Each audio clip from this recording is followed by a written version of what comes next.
Oh, hold up. Sorry, stream. I think. Let me adjust the settings real fast because for some reason you're not picking up the desktop audio.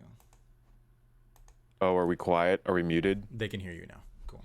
Now? Yes, Bummer. now. Well, it was nice while it lasted. I don't know what that means, but I said it. It means it was nice while it lasted, I guess. I don't know. I mean, Mm-hmm. if I I could mean- describe it as any kind, it was nice while it lasted. And it lasted. It sure did. Shout out to it for lasting. Congratulations, it. It Congratulations. was fun Ed. while it Not lasted. the clown. Not the clown. Actually, Not maybe, the Maybe the the clown. clown. And not Maybe your, the and clown. not cousin it either. To be clear, The cousin it. What the hell is that? that's from the Adams family. From the anime. Yeah. I don't care for the Addams family.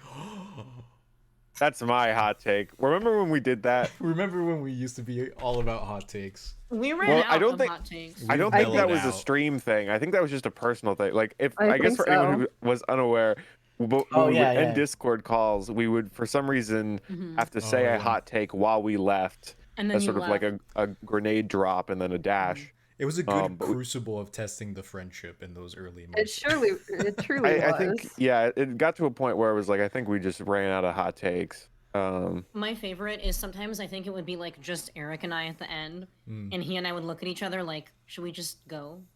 Yeah. And then we Yeah. would Sure. give hot takes because it's just like, well, we have a pact now. Sorry, I broke the pact. I think I've told you guys this before anyway.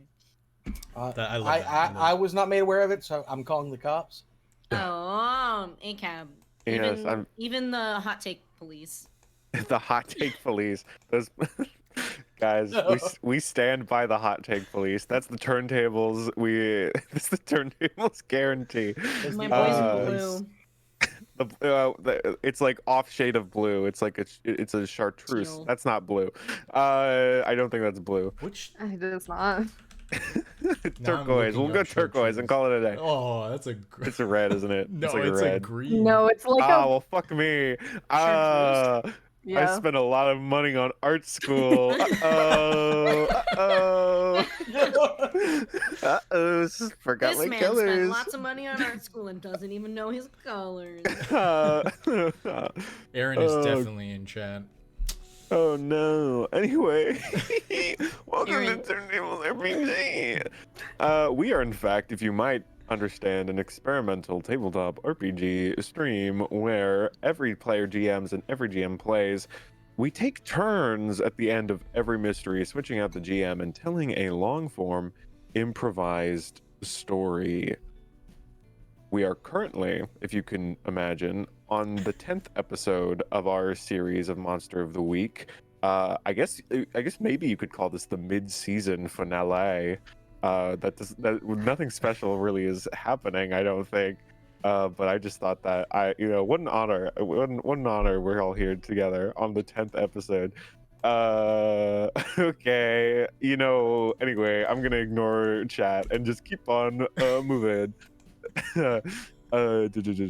Yeah, so we're on our third season of Monster of the Week, and that's a good one. But if you would like, you can check out our VODs, which are on YouTube. If only could someone talk about those VODs instead of the who spends what money in my family. I would love to. Is Chris frozen for anybody else? or He just is me? frozen. I think- am frozen. Do not think about it. I am having problems. Okay, I just wanted to make sure that it wasn't just me. That I threw my setup together like an hour ago. I'm sorry. I forgive you. Quick shout out.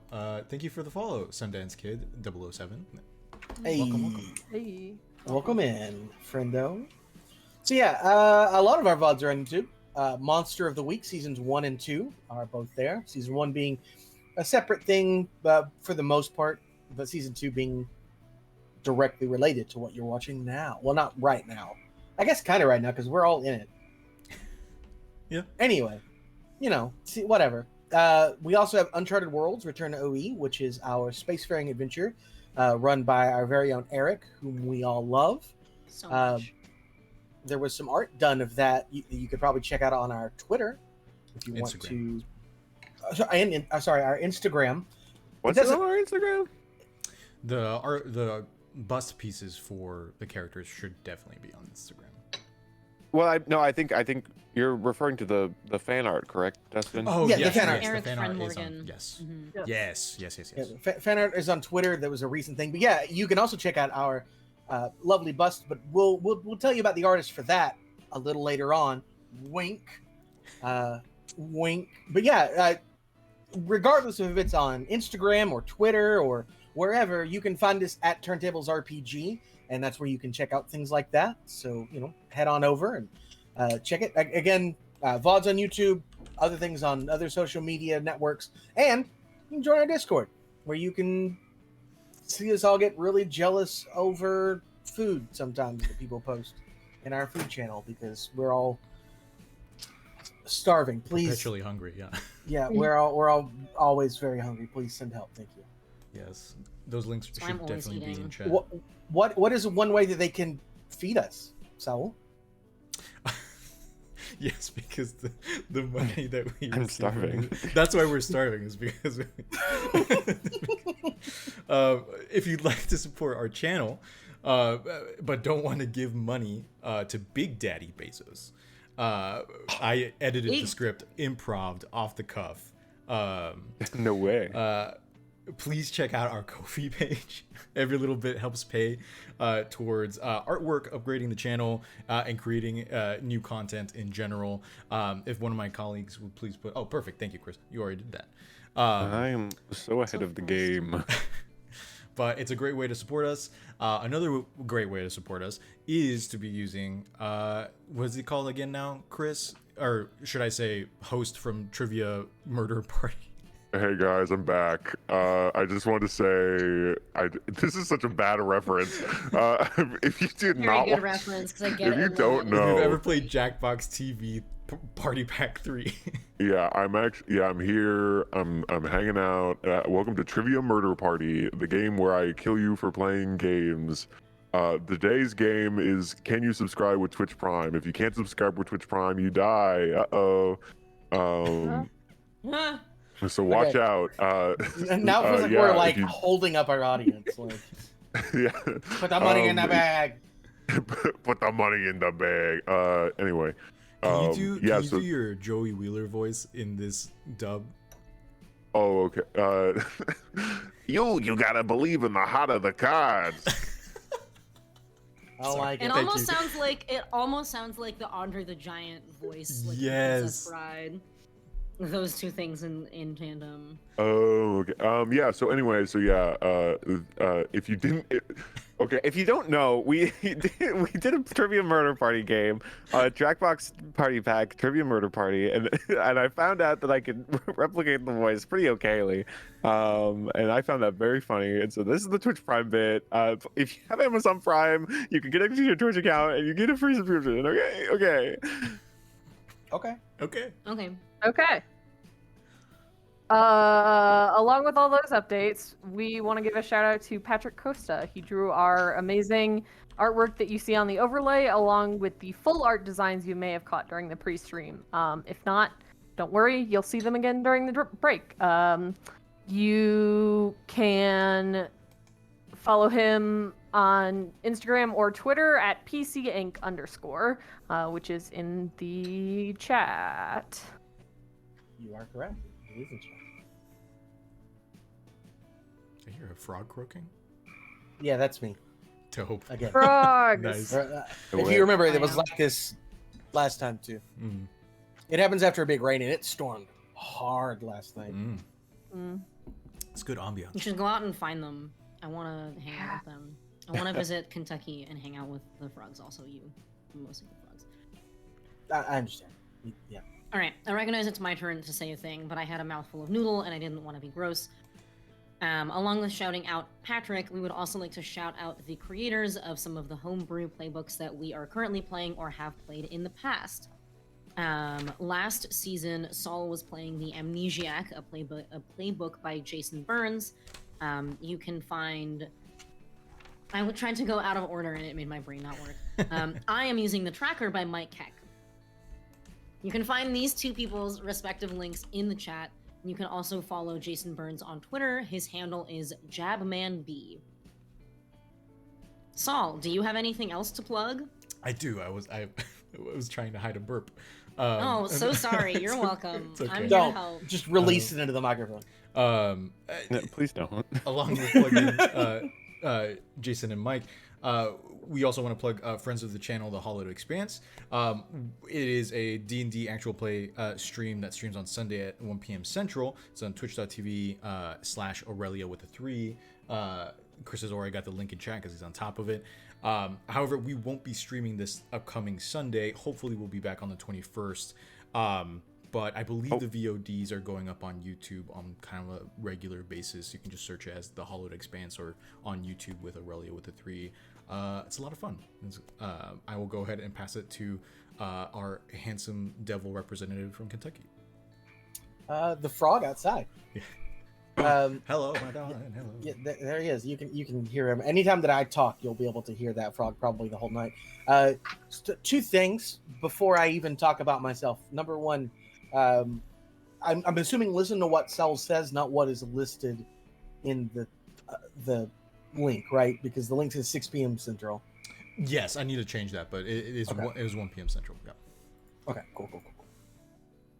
And number two, I guess this is involving me. The frogs are here to stay. You guys, you'll hear them all night. Hell yeah. All night and probably for weeks to come. New friend of the show. New friend of the show, the frogs in my former pool area. Anyway, hi, I'm Valor6 on Twitch. I stream video games, and this coming week, I don't know if you've heard or not. There's a video game coming out later on this week that I'm probably going to be streaming, called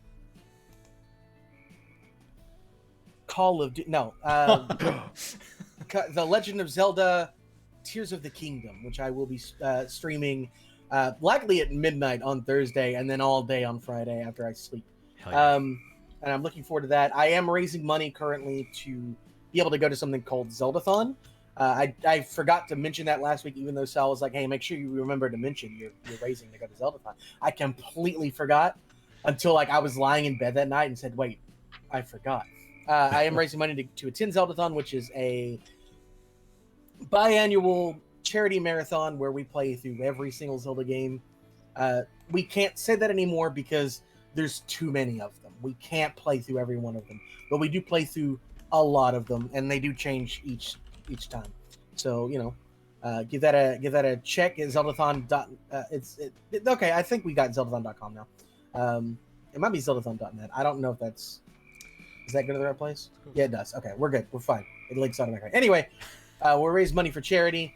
This time we're raising money for Charity Water, which makes sure that places that don't have water can get it, usually by going and digging wells and things like that. We'll be talking a lot more about it. That's in 2 months from, I think, yesterday is when we start. Lasts for 6 days. Anyway, I would like to go and see my friends who I've not seen since 2019.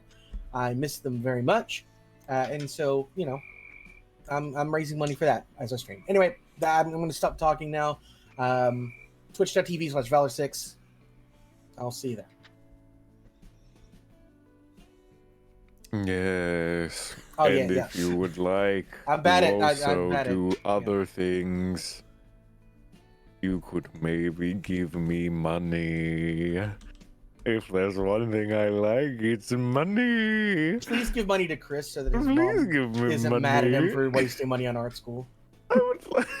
Yes, if you would like to fund my inability to identify colors by name, please give me money. I want it so. Yes, isn't this a wacky character I'm doing? This is my. Get ready because all the characters' voices are now this. And that will be fun. So I have a graphic art portfolio for you to commission me art if you would like a picture drawn by my own hand. You can also check out on my portfolio a link to my Redbubble, my TeePublic, my imprint. If you would like shirts or art prints or any kind of product with my pictures on them, I get a little cut of that.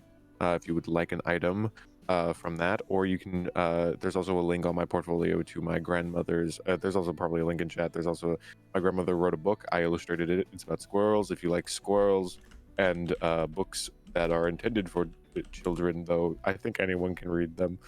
You're allowed to. I'm not going to come knocking on your door if you're over the age of 10 and reading the scroll book.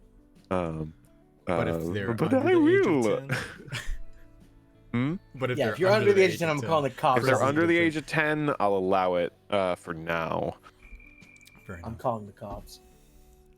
Yeah, that's pretty much it. If only there was somewhere else you could buy very good quality art product. I know a place. It is called my Etsy store. Whoa, why don't you tell us more? I have objects for sale. No way. Specifically, I have patches and prints. Here is a patch. It says Cryptid Kisser on it. Here's another patch. It has a worm on it. Oh my goodness, sell me more things right now. Here's another patch. It has a tadpole on it. This is what I wanted. You can buy things there. That link is in the chat. It is. Yes, I forgot how to promo myself, so That's okay. that's apparently it. I understand. Okay, Excellent. now we come to the happy-go-lucky hour. It's Before people start getting Mordored. Correct. This is our little positive ray of sunshine before we get emotionally devastated, probably. Yeah, our new segment of the podcast, where we will now proceed to compliment one of each other and go around in circles and compliment people in nice positive waves. Hopefully, We're gonna come up with a catchy name soon, but for right now, it's just positive. It's I think it's the Turntables happy No. hour. It's easy. No, it's the Snack Check podcast, but with 2 C's. What?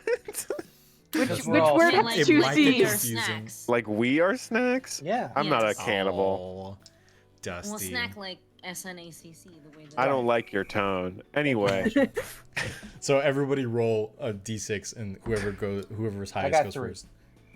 I got a 4. I got 5. I got a 5. All right, Oh, Chris and Mars tie. roll off.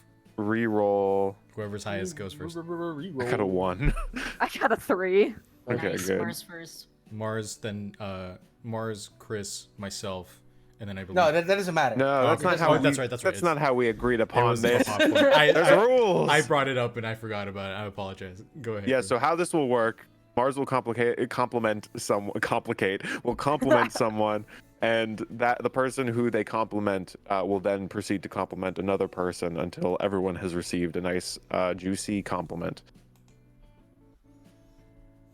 I want to compliment all of you. Well, Oh, too wow. bad. Pick your favorite person. Okay, whoa! I will roll a dice to see who I compliment. I don't know how this Wow. is gonna work because I only have a d6 and there's 4 of you. But Figure it out. all right, I figured it out. So you are a wonderful human being and a positive, just force to be around. And I really appreciate you for everything you have done and everything you continue to do. And I think you're really awesome. And one of my favorite periods of time last year was when I went to visit you. So that was very fun. Yeah, you're always welcome here.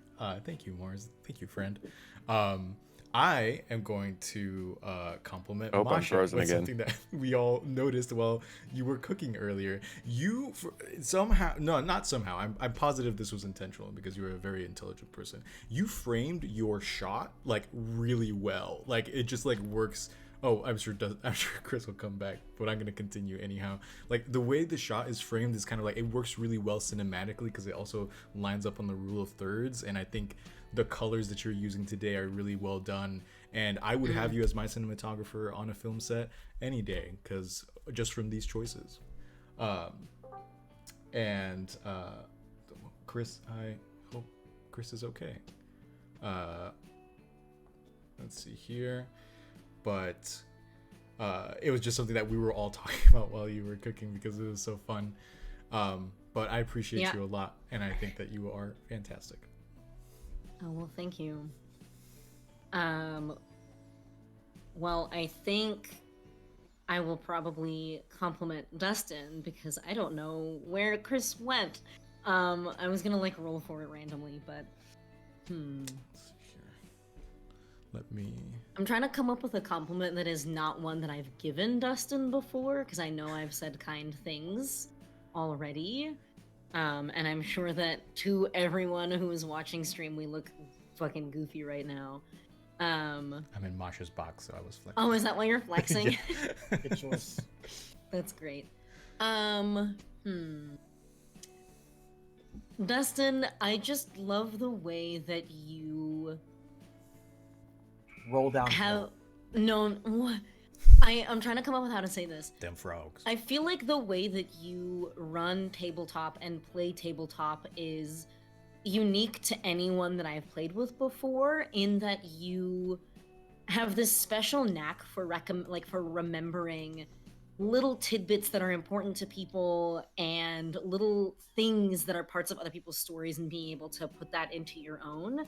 And I feel like that just proves that you're a very genuine person who like really listens during a game and like cares about other people enjoying themselves as much as you care about you enjoying it.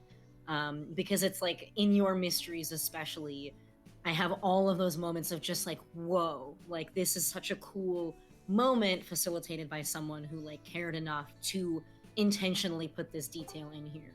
And I just love that about you as a player and as a game master. Okay, hello. Welcome back, Chris. Were you able to hear me? Nope. Okay, I was trying to talk through Music Man. It did not work. Hold on, let's try it. Hello. Okay, it doesn't work. Never mind. That's sad. Thank you very much for that, Moshe. That actually hit me real good. You got me in the good bits, because Yay. I like to do, yeah. Okay, and that leaves me complimenting our boy Christopher, who's current. Well, I'm gonna give him a second. I'm having problems. If he's ready to be complimented. I'm having this is gonna be a day. All right. The frogs are so good. Well, Sorry. hey, like I told you, get used to them. Anytime I push my push to talk button, they're just going to be ribbiting in the background. So now I've got trains and frogs. So now I represent both Saul and Mars with my background noises. Anyways, Chris, I know that this is probably a compliment that you've heard before, but I feel like it needs stating again. Your passion for our stories, for your the way that you create your characters with just so much in mind, that like you want to tell their stories. And not only do you want to tell their stories, you want to be involved in the stories that the rest of us tell with our characters as well. You have just this love of this, like we were making jokes about art school, but you have this love of the art of storytelling that is just so genuine and so strong that it comes through any time that you have a moment, even during a lot of your jokes, like a lot of your bits, like just the art of storytelling in these is just, it's amazing. And I'm so happy that I get to be a part of that storytelling. It just, the amount of effort that you put into it and the amount of care that you obviously have, which some people may not even get to see because a lot of it happens off stream, but I see it. And I believe the rest of us can say that we see how much work you put into your stories. And it's truly a gift to be able to take part in. Well, thank you very much. I appreciate that. Hopefully I don't fuck it up now. Hopefully this story don't get fucking weird. Will I become Eric's biggest hero or biggest nemesis this time? Find out. But also in my turn now, because I must bring it back all around, is I will now compliment our one and only Mars, amazing Mars, in fact. Mars is so, Mars being, you and I being of the, similar age range, if you will, and also going through, the wonderful world of being an artist online. I have a lot of respect for how you are able to handle yourself and like go out and do things. that I would be very scared to, like going on other streams and hanging out with people and really being able to sell yourself in a way that I think is genuine and honest. And so overall, I find you, as a fellow artist, I find you very inspiring from what you're able to create and do, and how successful you are and what you're able to create, like doing Beyond Genesis, getting your art in your dinosaur art in the dinosaur. I don't remember the name. I'm sorry. That is okay.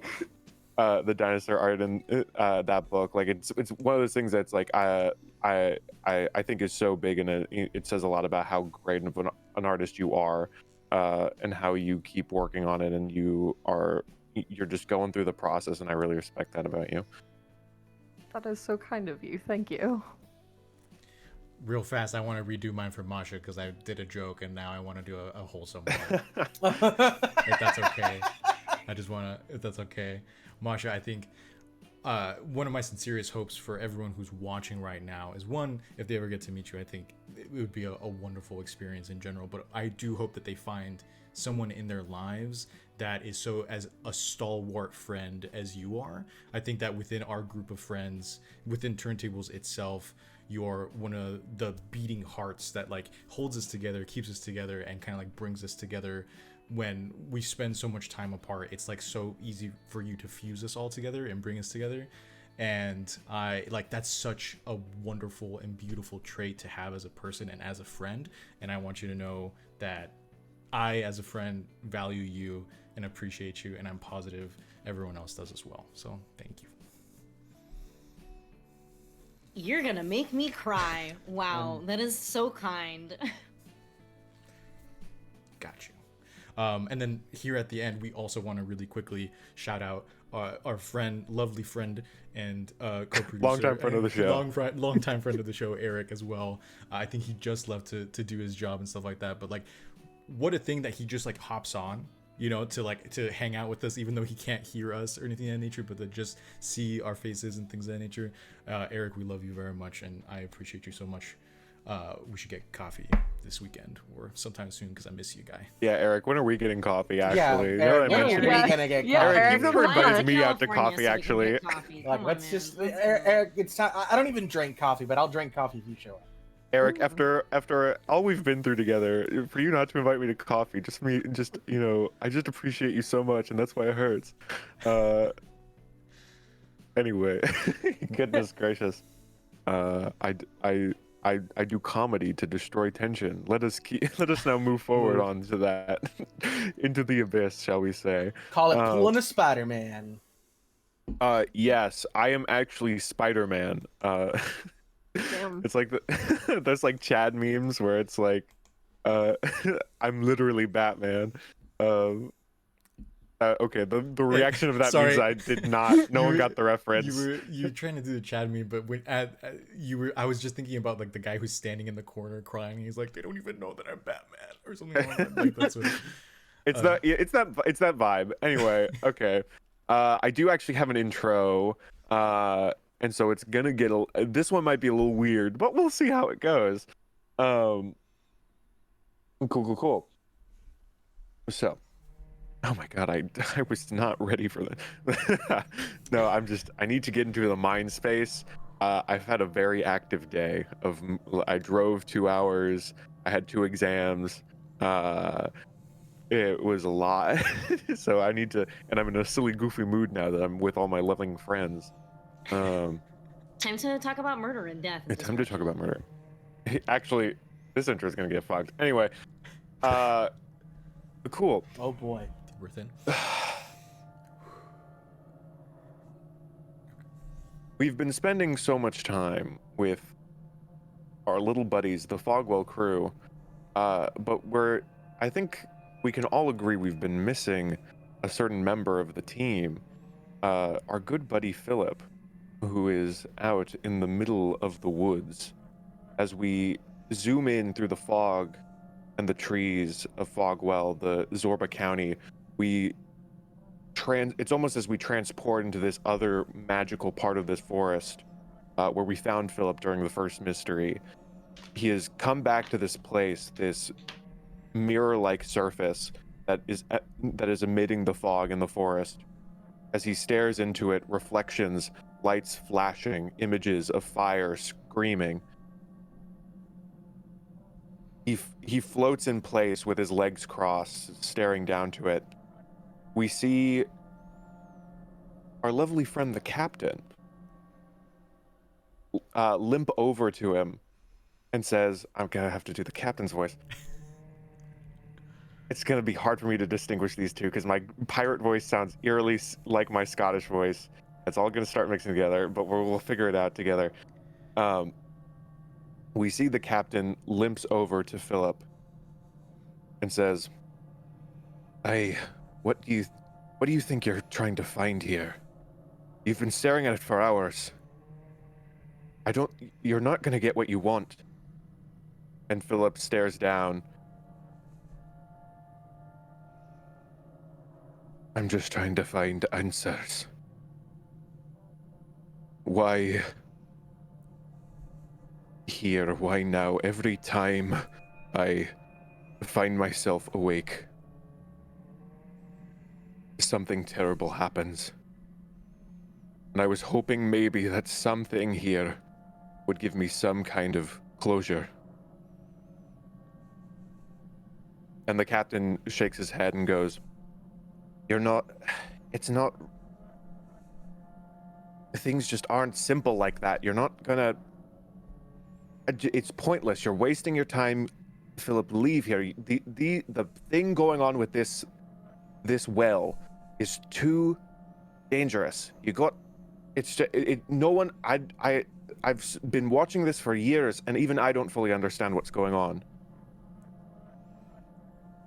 And Philip looks up and sort of reaches out to the voices beyond, the voices that speak to him.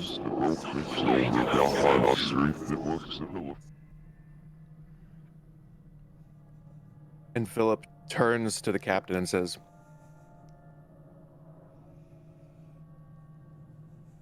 I was reading about a group of boys who found a swan.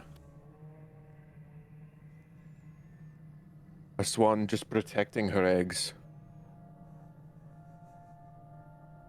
And the boys decided for fun they would smash the eggs with bricks.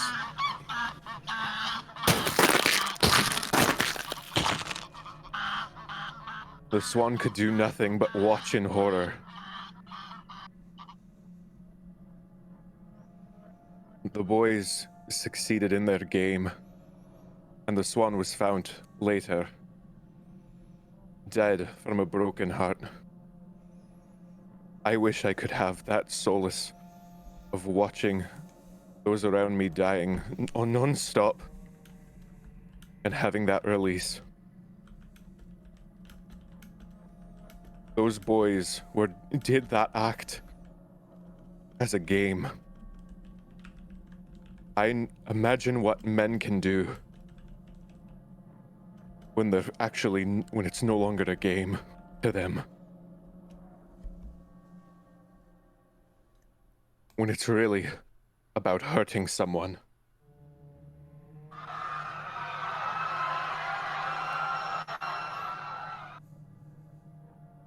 Welcome to Monster of the Week.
That's why I don't wear socks anymore. I just choose not to. I'm too scarred. Honestly, I understand. Like, in a way, it makes me want to not wear socks anymore. Mm-hmm. True. Mhm. It's like a vegan thing. After watching after watching pigs get slaughtered, you want to become a vegan. We Same gotta- thing, but with socks. Yeah. I agree. Socks are the devil. Okay, now that we're done talking about my stinky stocks, and I'm again destroying the tension I've built up. We are going. I guess just a quick recap, just for an understanding. We are well. Let's not. We don't need a recap. We'll just jump right into it, and then I'll recap as I examine the situation that you're in.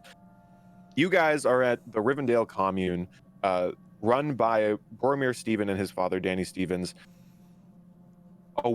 There seemed to be a weird tension in the air when you arrived. People seemed a little aggressive, more aggressive than you thought they would be.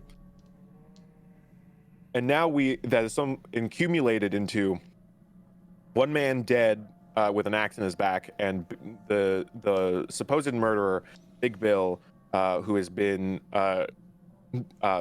placed like he's frozen in place by the greenhouses. And you guys and you've also run into John, who is the ex-member of If the Shoe Fits, who recognizes Ren from the day his life got super bad, and so he's upset about that. With accumulation on top of that, he got hit with some red mist, red anger juice, and so he's now on. So we're cutting now. There's been an earthquake. Red fog of anger is starting to seep out slowly from underneath the cabins and the different buildings of the commune. You have Ren, who has pinned John down to the ground after John lunges at them. Arthur is sort of like lurched over after almost having a realistic depiction of a panic attack. I believe, Cole, you are standing in between Arthur, Ren, and Danny Stevens, who was just lowering his shotgun after you did a very well-intentioned speech about how we need to trust each other and not go around pointing fingies. And Fig, I think you made a joke about like walking away from the little clownery that was going on. Was that serious, or what? Where's Fig in this situation?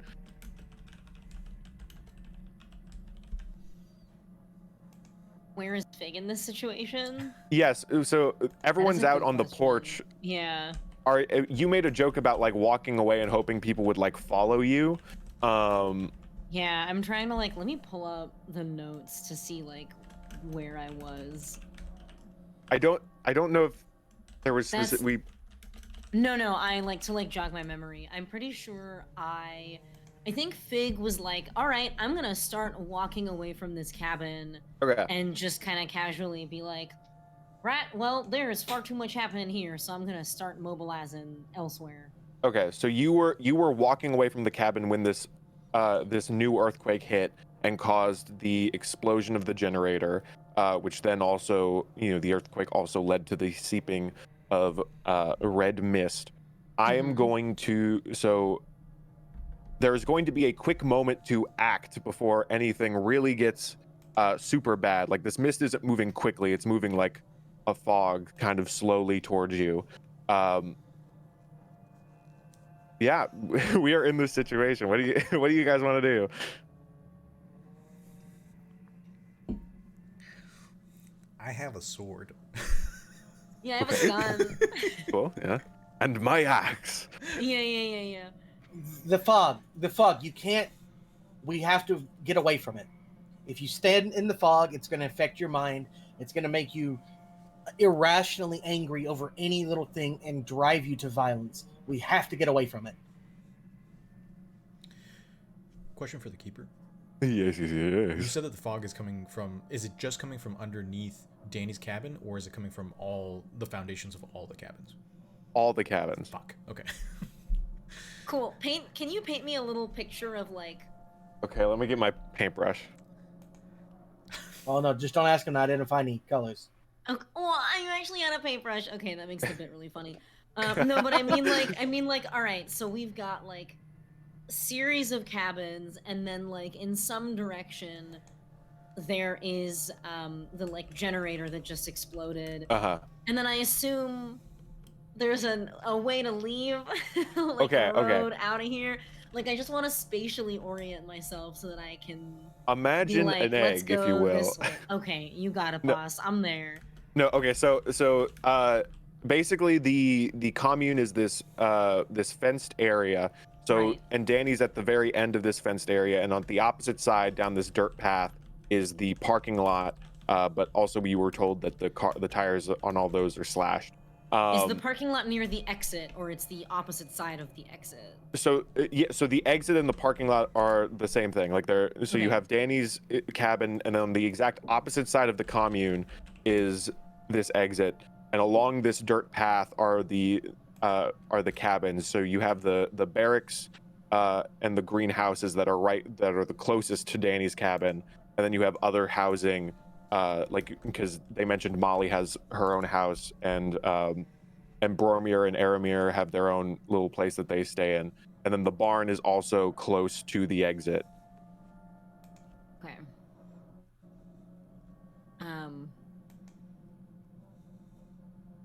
Anybody imminently want to do anything? Because I know what I'm gonna do. If you know what you're gonna do, then do it. Do it.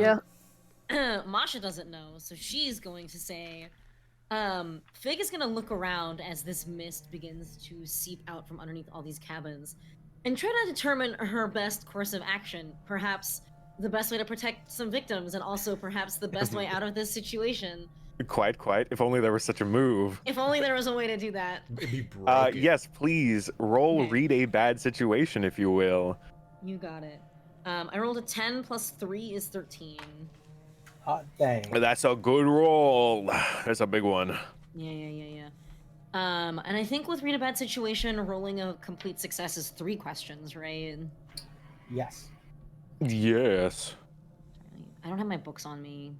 Yes. Just On a on a 10 plus hold 3. All right. Cool. What is my best way out of this situation? I recognize that we have no working vehicles. Probably. I mean, that's what we've been told. Doesn't mean that it's actually true. It's No true, working that is true. vehicles. We are in the middle of buttfuck nowhere, Mhm. Zorba County, and yeah. What's the best way out of here? Okay. Please. So, obviously, there is the option of just bolting it into the woods. Mm. Yeah. I Like love you could, these woods. They're real yeah, safe. like you know, as as we've learned in both of these seasons, the woods, great place, love the woods. But yes, so the quickest way out of the commune is running to the nearest point of the fence, trying to hop it, and then trying to just run off into the forest somewhere. You could also, because the fog is moving slowly, you could attempt to try to run across the road to get to the exit to see the cars. But the problem is then you sort of have like a closing in on you situation where you might end up halfway through the road and the fog will hit you, and then you have to deal with the consequences of that. So yes, those are your two options: is either just running towards an edge of a fence and hopping it, or trying to bolt down the road to the exit, which would maybe have cars possibly working, but because you don't know exactly if actually all the tires are cut or not. Or if you had Philip, you could fly up, I guess. Well, we don't have Philip, okay? Philip is having time elsewhere, Yes. all right? Well, I Okay. did level up and take fly as Oh, my... good. Oh, my God, I forgot to level up. Hey, Oops. hopefully that wouldn't be Oops. useful in this situation. Awkward. Oops. Do you want to ask another question? Oh, I Or sure are you do. trying to level up right now? No, I'm not trying to level up right now. I thought about it, and then I was like, this isn't the time. Cool. What's the best way to protect the victims? The victims being me, my party, and the 18, Okay. 17? The NPCs, please. Yeah. Okay, All so there's question mark number. so there's a few aspects to this. One, yes, you could just say everyone scatter, and then they all run into the woods. But some of them probably, because the fence is it's you could maybe squeeze through. The fence is going to be some people might not be able to jump the fence before the fog hits them. It's sort of, it's a speed thing as well as like a height and the density of the logs in this fence. So you could do that. You could tell them to scatter, but then you have a whole bunch of people running around in the woods, which could be a danger in and of itself. Shout out to Saul for the sick catchphrase. Yes, or you could take them to the other exit, which again has the same problems of how do we get out of here? Is you might be halfway down the road and they will get caught. There's also another aspect to this is there are a few people unaccounted for right now. Where's Boogers? Is Boogers here? No, yeah, so Boogers is here. so Okay, thank God. yes, Boogers is in fact here. So right now on the porch, again, we're slowed down time. We're freeze frame as everyone's processing this information. We're missing Kyle, Mikey, Sarah, Aiden, and Aramir. Or Aamir. How do you have that written down? Notes. He's good. He's good. Damn, good on you. God damn it, he's good. God damn, he's good. Also, Dilbert is in the barn. Dilbert, the old pig, is in the barn. Correct. Yes. Dilbert dies, we riot. Literally. Well, I have horrible news. And also Big Bill is frozen in place in between the greenhouse, and you did leave him bleeding from a gunshot wound. Another question for the keeper. Okay. Sorry, I didn't mean to raise my hand like I'm in class. Well, yeah, ask your question, and then I'm going to keep asking how best to protect the victims. You said explosion, right? Yes. Are the lights out? Yeah, the lights are out now. Okay. Cool. Yeah, the generator has exploded. There is no more power. Lights are out. And it's like nighttime now, right? Yeah, it's nighttime. It's almost midnight probably. Excellent. Cool. Just wanted to make sure. Thank you. Yes. Yeah, you can keep track of your light levels. Yes, and so anyway, yes. You could also maybe. So there's two kind of options here. You could try to get the people high up to try to avoid them touching the fog. You could maybe see if there's a way to get on top of the buildings to avoid it, but you don't know how quickly this will rise. It might just be delaying the inevitable. But yeah, just get it moving away would be an easy way to protect it. Or you could try to, because, as you've experienced, or I don't know if Fig was there, but I'm sure the party explained it. During like the vampire mystery, you guys are able to fight off the anger to like varying levels of success. Sometimes it just still seeps in there, and you're able to overcome it. So you could maybe try and just say, everyone fight it with your strong will. Yeah, great, for sure. Yeah, love that idea. But yeah, and then there's other things like obviously Josh is very aggressive right now. Or not Josh, John. Fuck me. John. Yeah. Okay. I might hold my third hold for now. Okay. Because I'm not sure that there's one question in particular that I want to ask. But I have an idea. I have two ideas. I love ideas. I know, but I feel like they're kind of mutually exclusive here, so I'm trying to figure out which one I want to go with. I'm gonna say, yeah, you will have time to express one idea. If you try to express two ideas, I'm gonna say fog's on you. Fog's on me. Man, I wish I could float this idea by everybody, but I think I just have to start yelling about it. It's better that way. The frogs agree. The frogs agree. Shut The up, frogs would frogs. like my idea. I am going to turn around because I started walking away from the group now that I realize that the fog is like coming. Okay, last question for you. That's not like a read a bad situation question, but how far away are the growing fields from where we are? Are we like right on them, or are they like in the distance somewhere? The weed is growing in the. I don't think that's against TOS. The substance is being grown in the greenhouses. There's 3 greenhouses. Gotcha, it's not outside. How close are we to the closest greenhouse? You are the greenhouses are basically right next to Danny's cabin. Like not right next to, but like it's a few feet away. And we're at Danny's cabin, right? Yeah, you're Okay. at Danny's cabin.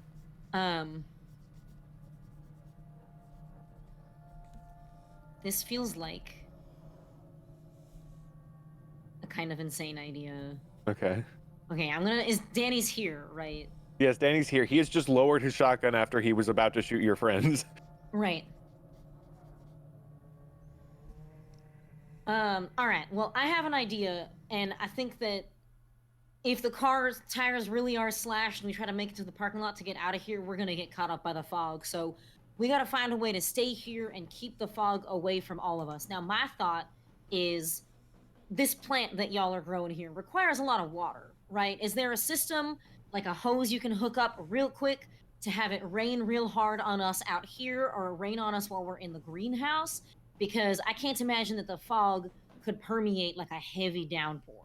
We're going to be wet for a while. It's going to be weird for a while. I'm sure we'll get cold. But at the very least, we will not end up inhaling any of this weird red stuff. Smart. You see Molly say, "What? There's sprinklers in the greenhouse. There's like a sprinkler system to water and mist." I need something stronger than a mist. I think a mist might just end up being its own carrier for this weird powdery fog. Well, I mean, we have a hose. Your brain cuts to you tied the hose around Big Bill. Does this place have one hose? Come on. I'm sure we have another hose, but it might be in the barn. Okay. Which is probably on fire. All right. Well, then my second idea is to just get on top of a building as high as you can, and maybe we send a couple people out to go see if truly every tire on every vehicle is slashed. Unless y'all have like industrial-sized fans or something. Danny, what is your plan for if this shit gets on fire if the feds come? Did you ask Danny that? Oh yeah. Yeah. Well, okay. So a few things happen. Danny is like, wait, Danny's hold on. like, quick. Danny's like, quick. There's an attic in my cabin. We can crawl up there, and maybe there might be a way to get to the roof from there. And they all start running in. All the people, which happens to be the entire party and John, who are on the ground. Idiots. Sorry. You all, before you have a moment to move, as the civilians start running in, you all get a little whiff of this anger fog as it starts to brush against your ankles. I'm going to ask all of you to roll act under pressure to fight your inner demons. Very cool. Question for the keeper. Yes. So when I act under pressure due to a monster, phenomenon, or mystical effect, I use weird instead of cool. Would you consider this I would say this is at least a phenomenon, and if not, a mystical effect. Okay, thank you. I also have a question for the keeper. Yeah. With the Exile playbook, I have a move called Hardy Constitution, which means you never suffer from normal illnesses and get a +1 ongoing against magical illnesses and poisons. You've been through worse. Would you consider this? Yeah, I mean, well, I think or poison? what I think is good about that is, Arthur, this is not the first time you have been exposed to this before. Okay. Even in the last hour. So I think it is fair to say that you are being able to understand the right thought processes to come up with, to hopefully fight off these angry ideas. Hell yeah. Cool. Thank you, keeper. Okay. What does everyone roll? I got a 7. Okay. I got a 7. Okay. I rolled a 7, but it goes up to a 9. Okay. I got a cool 6. Okay. Shit. Cool. So, yes. Uh-oh. So a 7 to 9 is a mixed success. Arthur's the only one who succeeds, correct? Arthur got a 9. Yeah, I got a total 9. So Oh, you I got still, so no one succeeded. Okay, correct. or no one like fully Mixed succeeded. success. Hey, hold on. It's a mixed success. It's a A mixed. mixed I success is still a apologize. I don't mean to success. take away your big your big moments. Okay, you all get a little tense in your chest. You are able to push it down as much as you can. You do feel that there is like a chance that something could easily set you off if like you don't like hold yourself to a certain like pedigree. So I'm going to say right now you're good. This might come back later at a certain point if you feel like tensions are too high. Like if this stressful situation gets any more stressful, you might start cracking. Ren, Yeah. Uh-oh. not such a same situation, I fear. You feel this wave and you stare down at John, who you're still like pinning down as he's getting a mouthful of fog Oh God, fucking John. as he struggles against you. You look down at this guy and you're like, this guy doesn't know me. Who the fuck? Like, he's assuming things about me. I'm not who this guy says I am. And you just see John as someone who like represents someone who's trying to control you and tell you who you are. And also you're just fucking mad. You're just kind of pissed. Yeah.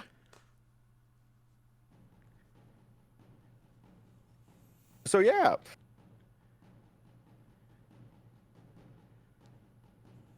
I think Ren just kind of in this moment like snaps. I think they are just start yelling at John that I'm not who you think I am. I'm not who you say I am. I am me and I'm different from whoever the hell who ruined your life. I'm trying to save you. And just starts like holding them down maybe a little too holding him down maybe a little too forcefully. Okay, cool. I'm going to just because you're not in full control of your actions right now. I'm going to say, as you say these, you sort of raise his head up and smack it back down into the ground as you say it, and he stops fighting so hard as his a little bit of blood starts like seeping onto the ground. Great. I think Arthur, seeing this and seeing the amount of force that Ren like put into that hit, I think Arthur's gonna be like, Ren, don't hurt him, and like he's going to run. Arthur's going to kind of like, does it seem like Ren is still like, kind of like, or like is gonna go in for like another kind of like slam, or like? No, I don't think that. Okay. I think it was just that initial burst of anger. Maybe if tensions keep rising, you don't know what Ren will do to John, especially if John does end up. John's kind of not in a great place right now, but if John does happen to get up, he is going to keep fighting Ren, and that might escalate things into a whole other level. Yeah, I think we said like Arthur was kind of like on the ground or like on kind of like on a knee when all this happened. So I think he's going to make his way to Ren and just gently put his hand on Ren's upper arm, like not grab, but just kind of like place the hand, and just be there in that moment in case something happens. Okay, cool. Ren, I'm going to ask you to roll Act Under Pressure again with a plus forward, thanks to the very calming touch of your best roommate. My good buddy. They were roommates. Oh my God, they were God roommates. damn it. Okay. No way. No way. No, I have a +1 forward. Or so I do get 4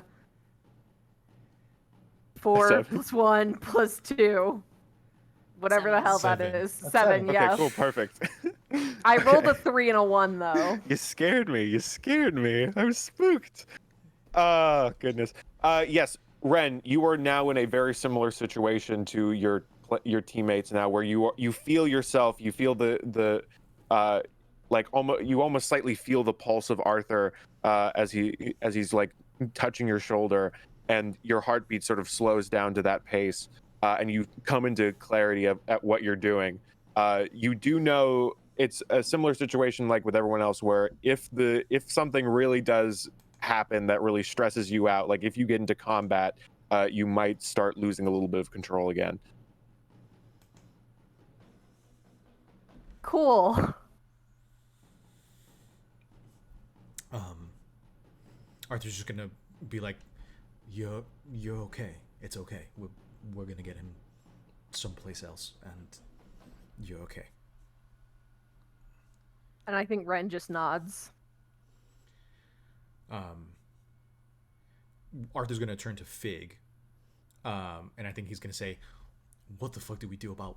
And he gestures to the attic, to the people rushing up in the. What? I don't understand. My fucking microphone. I don't understand why they went inside and not outside. I think we might have to get up on that roof ourselves and start taking fucking slats off so that they can get up out of there. Do you still need that hose? I'm not sure what'll work, but it's the first thing that came to mind. I mean, any source of water could probably help. Can you control the weather? I feel like Philip could try, but he's not here. Just fucking doing a Saruman from the well.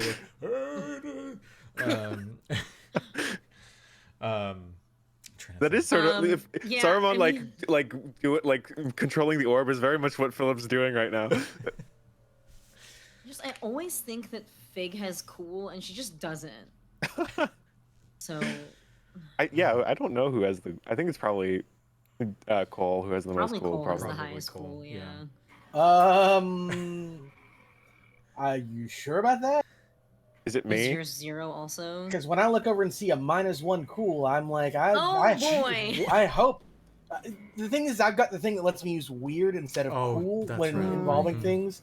So then it's a +2, so it's Sure. fine. It's just the way I picture it. Cole is like, he's fine when weird things happen, but like, if he starts Everything, getting bullied in real life, he's like, he just starts getting PTSD and flashing back. Okay, the people who have the most cool are me and Ren.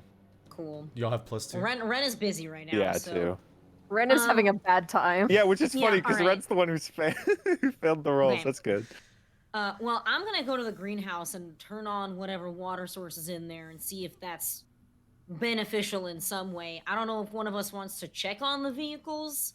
I don't think I could hotwire one. It's not one of my many skills, but Arthur, you don't know how to drive, do you? Cole? What? Do you think you have it in you to check on the vehicles and see if they actually are all tires slashed? Okay, so You can say no.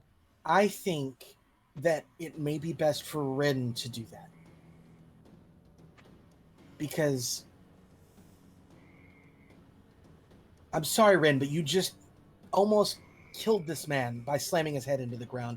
And I think that if you go check on the cars, at least you're not going to accidentally hurt someone. And I think Ren just looks up and nods. I'm going in the house. Can you give me a boost to the roof? I can try and get those slats out with the sword. Yeah, I'll try and help from the other side. Split the party, baby. Yep. That's what we need right now. That's what we need right now when there's rage gas everywhere. At least we probably won't end up fighting each other. Stop maybe. dancing, keeper. I don't like it when the keeper dances. That's not right.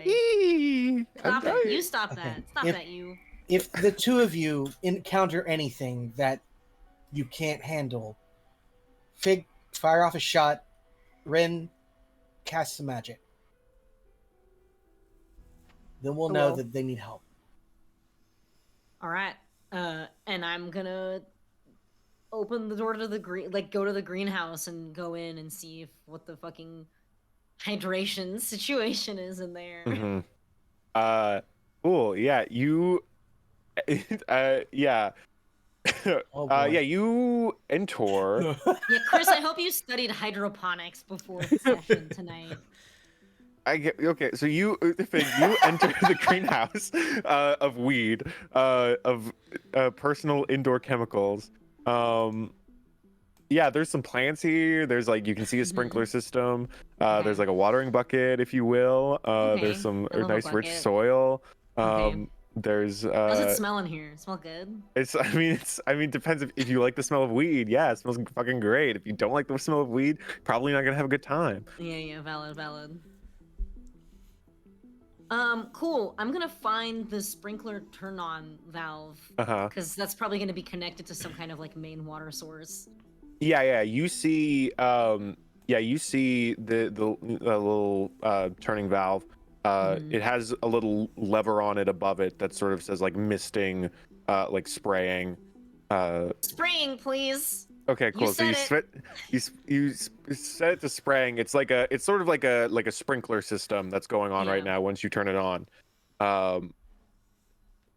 So yeah, now you're like slightly wet in this weed room. Nope. Sorry. Hilarious thing to say. It is. Cool. Is there a way for me?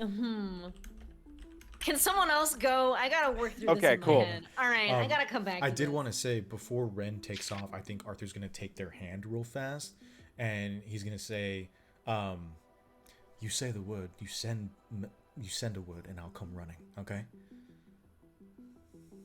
Okay. Be careful." You too.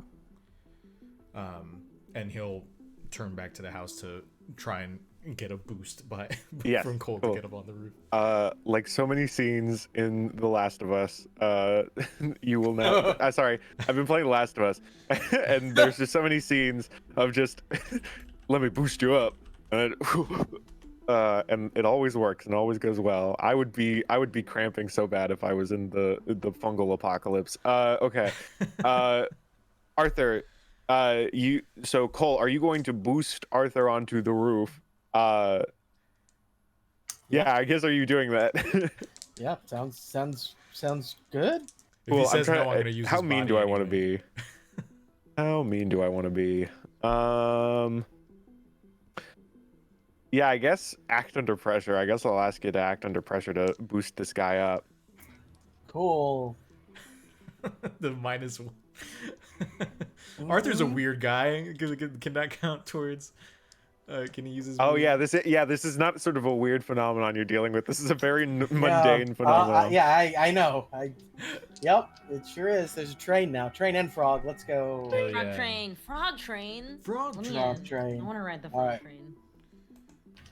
Oh boy, here we go. Come on, dice. Somebody blow my dice.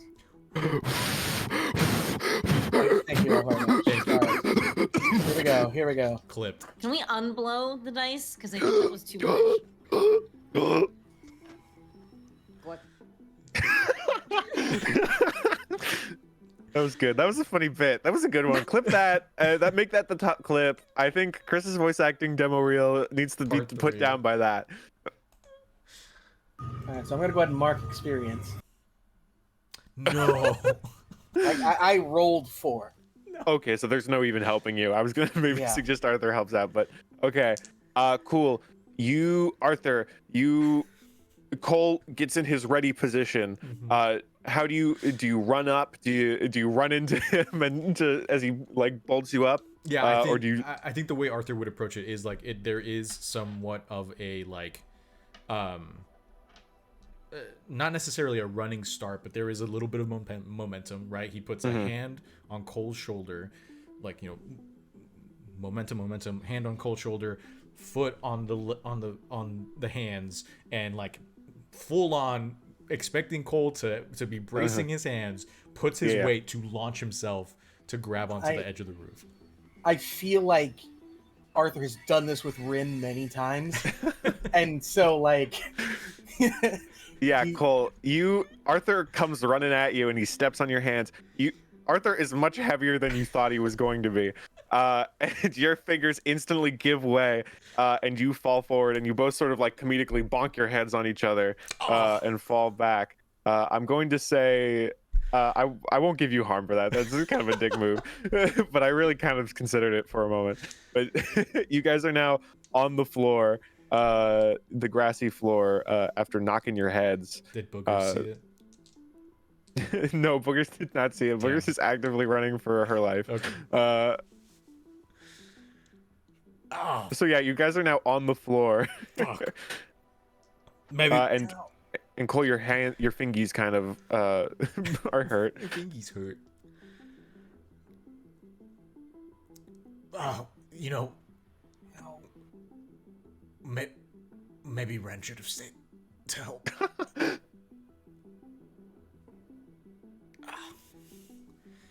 I'll just try and climb it myself, I guess. Whatever. Yeah. Cool, Arthur. Now time to roll act under pressure to climb this building, and just for the sake of it, I'll give you a +1 forward. Thanks. You just want to see him succeed where I fail. It's gonna be really funny if he fails. I roll, so I straight out, one of the dice is a 6, so it's 6 and a 2 is an 8, and then I have a +1. Okay, you didn't need it. Which makes it a 9, and then with your +1, it makes it a 10. Okay, I'll keep it at 10 just because I don't want to give you a hard choice.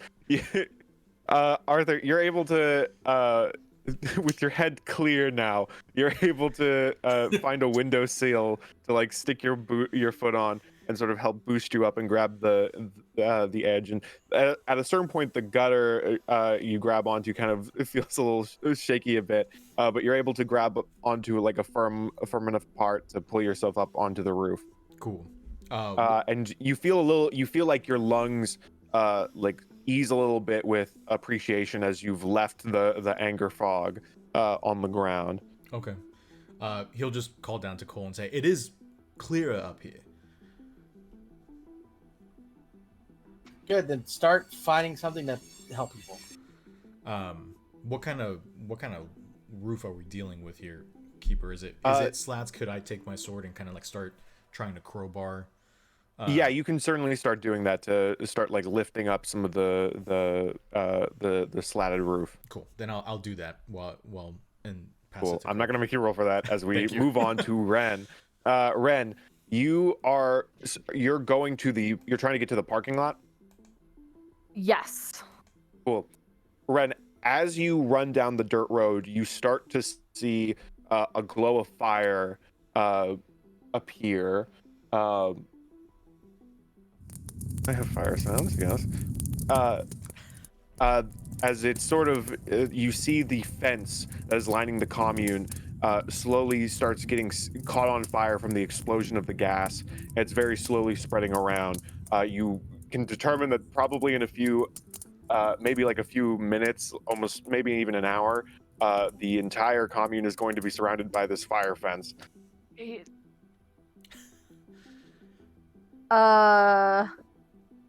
Ren is going to keep going for the parking lot and see if there are usable cars. Okay. You are able to get to the parking lot. All the while you're sort of breathing in this fog. You're thinking about what you did to John. As we did also leave John on the ground. We did Poor leave John. John on. Yeah. Didn't realize we left John on the ground. Well, Poor John. He's having a bad time. like he's Yeah. gonna be any better in that crowded attic. Yeah, I mean the attic is where the party's at really at this point, but not the party, just the actual fun part. No, that sounds mean.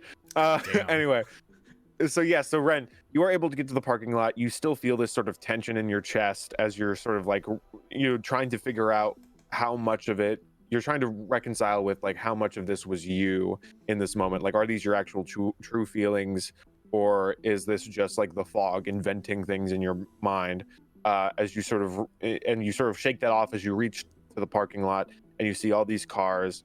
You can tell pretty much immediately that some of them do have in fact slash tires, but you might be able to find something if you roll investigate a mystery. All right, I will do that.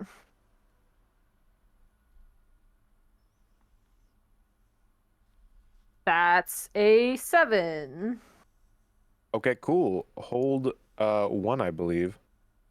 I believe that is correct. I'm gonna go with what is being concealed here, specifically looking for like a knife that slashed the tires, or like ideally a car that does not have slashed tires. Okay, you are able to find the thing you are able to determine is every car has 1 slash tire on it. Some have 2.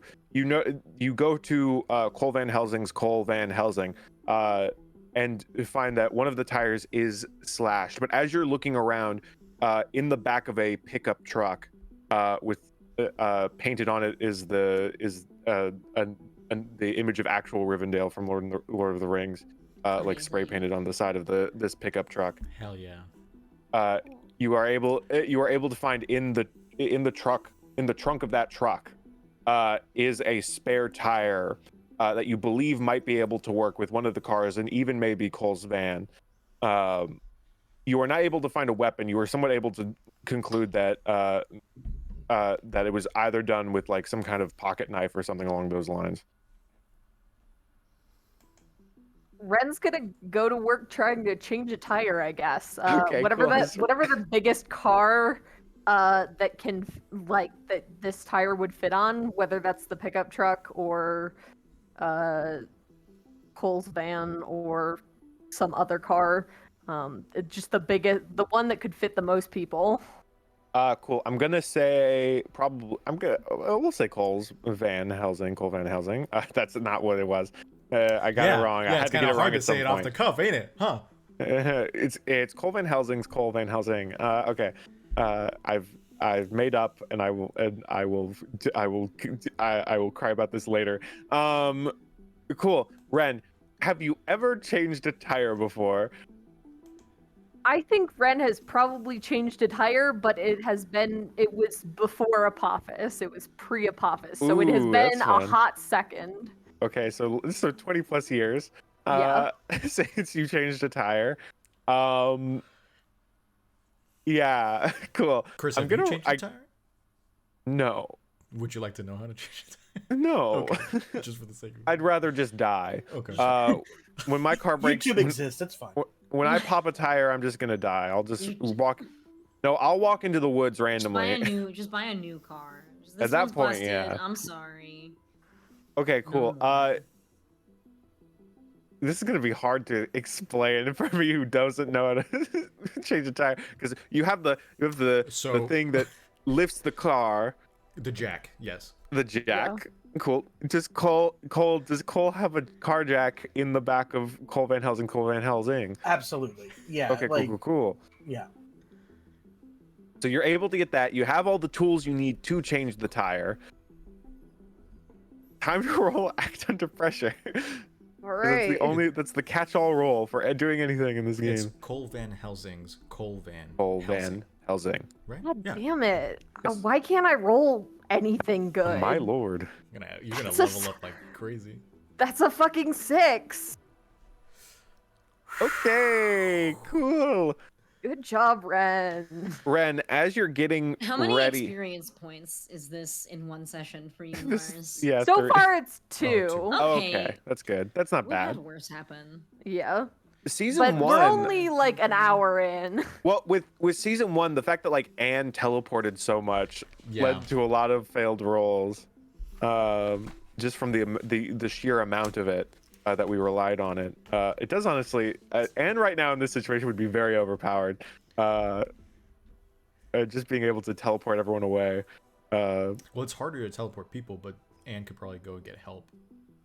Yes, that's also the police are unaware of this situation. Though I don't know what they would provide to this. Let's bring the cops into the anger juice and see how that goes. Jesus. Anyway, so Ren, Cops you start. famous for not being angry. Mhm. Yes, Ren, you start setting up. You're able to jack up the van, and you're getting ready. You're like, okay, I got this. 20 years ago, wasn't that too long ago? I think all this makes sense. And just as you're about to do it, a boot comes in and kicks you in the face. And with that, I think we're gonna take a break. All right. Man, All right. Chris's cliffhangers, man. All right, man. Fantastic. Thank you for everyone for sticking with us for so long. We're going to take a quick 10-minute break to get snacks, use the restroom, whatever. Just a quick breather. We'll be back in 10 minutes with a very quick snack check and then back into the story. We'll see you then. Thanks for sticking with us.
But that in anyway, non-villain and we're that back. makes me sad because I the first Kingsman movie is one of my favorite movies. It's really such a good fucking movie. good. It is I very just good. think that Taron Egerton or whatever his name is like hot. I'm sorry, Okay. I'm so useless. He's like No, probably I mean, like valid, my I guess. top hottest men ever to live.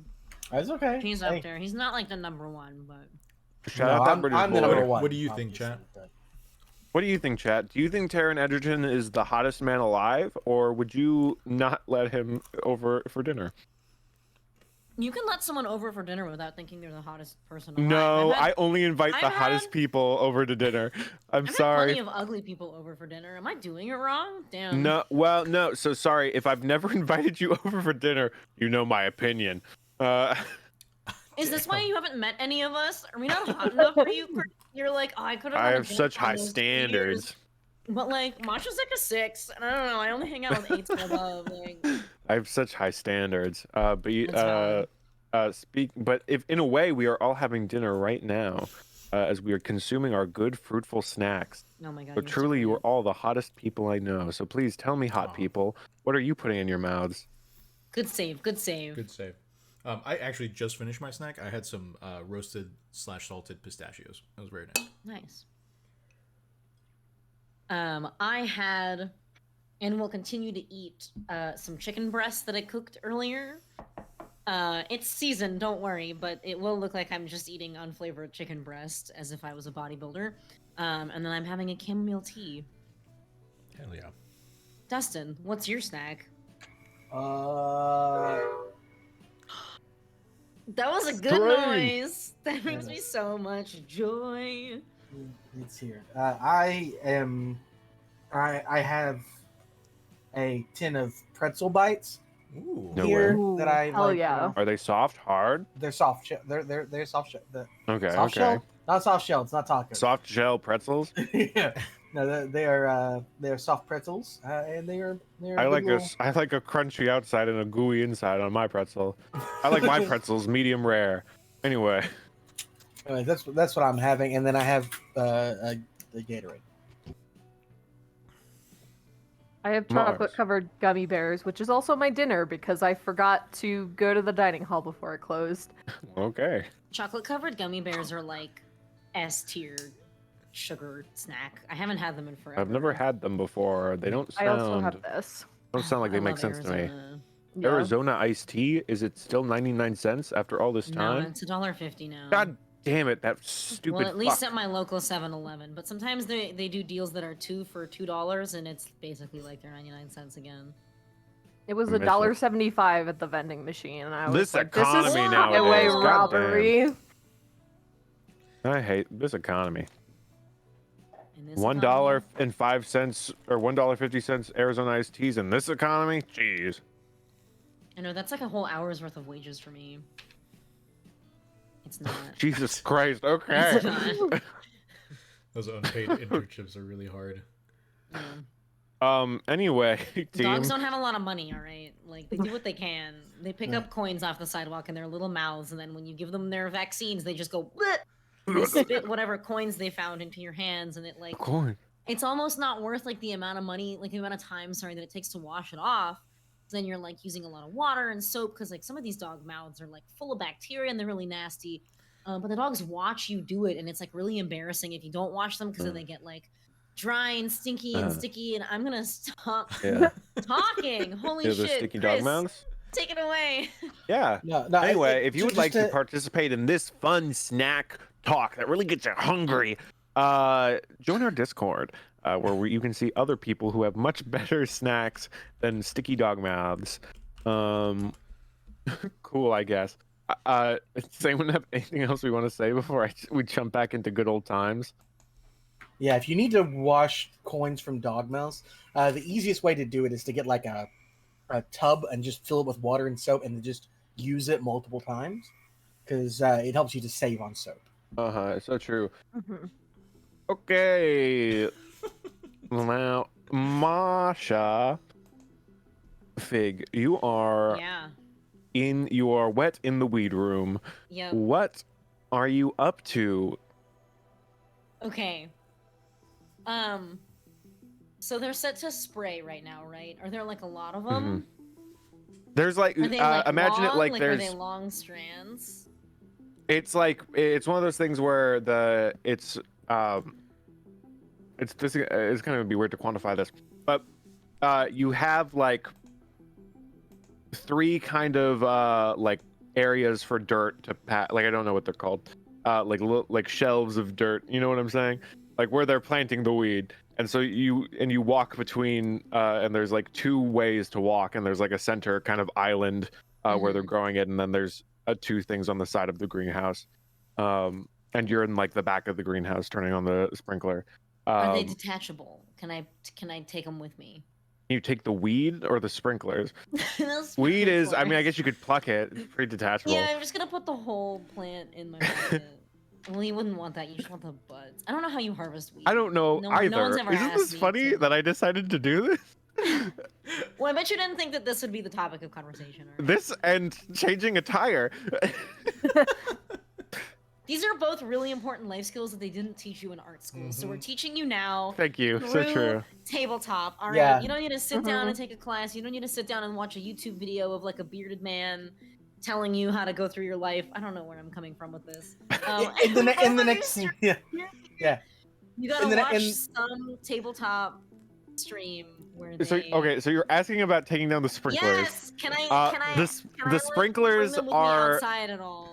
It's like a small copper pipe that is sort of like branching out. So like if you tried to like take the pipe down, it would just start, it would just break.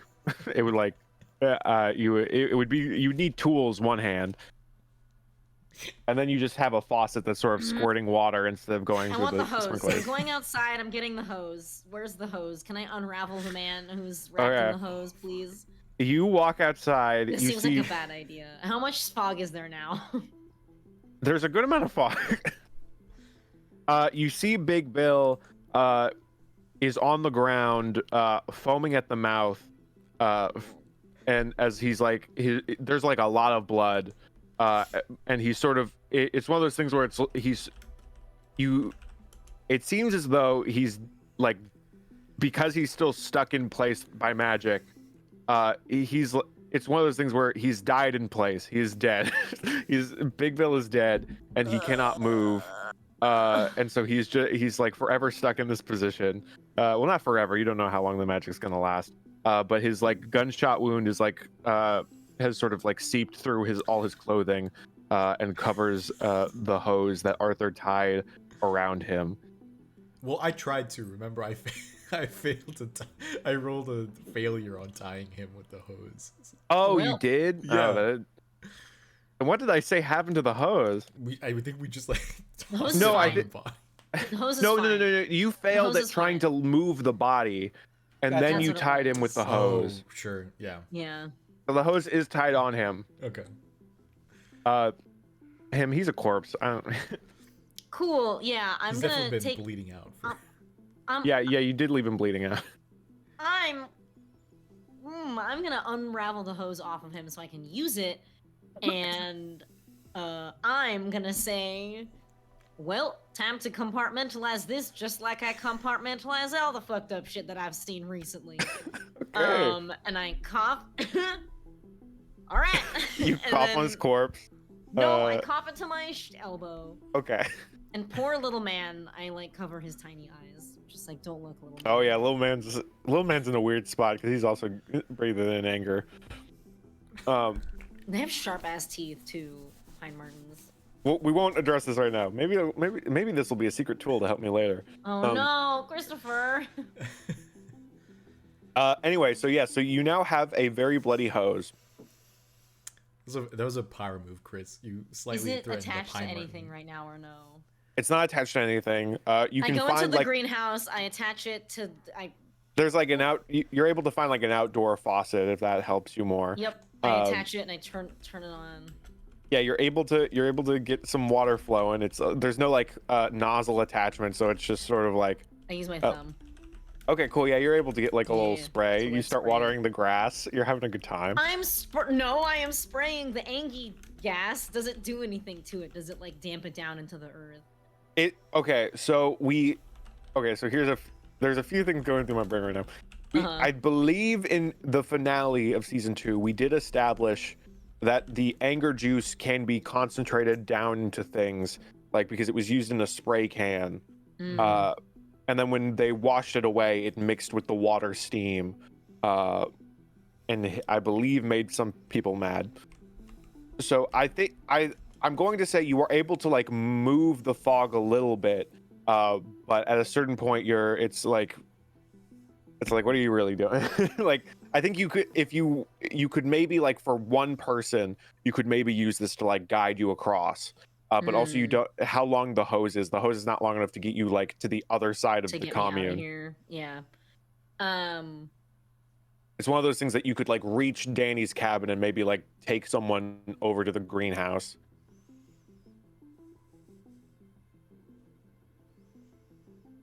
Can I see Arthur from here or hear Arthur from here? Yeah, you see Arthur on the roof, like prying shingles off. Arthur, how's it going up there? This water situation wasn't as feasible as I first thought. Keeper, you said I didn't have to roll anything for prying. Yeah, I'm not gonna make you roll anything for this. I think you watch Arthur kind of like heave, and like one of the boards kind of like pops up, and he just kind of like shoves it, or like pulls it off the nails or whatever, and tosses it over the side. It's going slowly. So. All right. Well, manual I think labor I'm day. gonna check on Ren because I haven't heard a peep from them in a hot second. And I think, like you said, Chris, I'm gonna like use the hose to spray my way over to the parking lots to just check on Ren and the vehicles that they're working on. Cool. Again, the hose is not very long, so you're gonna get like pretty much maybe like half of the way, like barely even half of the way down the road, before you've reached the end of the hose. I'm gonna call out. I'm just gonna say, Ren, how's it going over there? It's a little. Yeah, I don't know if Ren will be able to hear you. You are able to sort of make out two figures, one figure on top of the other as one sort of like on the ground. It's kind of hard to see because it's dark outside. The power is off, but you are able to see like a hint glow as like this fire is now spreading along the fence. Thanks yeah, for I'm the gonna light run. source. I'm gonna run over there. What's happening? Cool. Oh, sorry, I'm reading chat. Yeah. We're gonna cut a few seconds before that. Ren, you have been kicked to the ground by the person you recognize as Kyle from the barn, the angry bearded man. As he has a boot, his eyes are bloodshot. He is holding a little small pocket knife. As he stares down to you while you're on the ground, you've just been kicked in the head. What do you do? I think Ren like immediately just goes, "What the fuck?" and starts trying to stand up and draw their sword at the same time. Yeah, Kyle sort of shakes his head, just like, "You're all so fucking loud. I'm just trying to sleep." And he rushes at you with his knife. Roll. Would you like to roll kick some ass, or? I would like to kick some ass. That would be good to do. Why can't my dice roll anything good? That's a 6. Oh my god! Way. You need to get new dice, Mars. Oh, my dice are packed away. I literally kept 2 out for tonight. Oh, you chose the wrong ones. I clearly did. That's 3 experience. Yeah, that's 3 experience. You try to raise up your sword, but your head's a little dizzy from getting kicked, and he's able to like grab your wrist with the sword and move it out of the way as he slashes across your chest, and deals like 2 damage to you.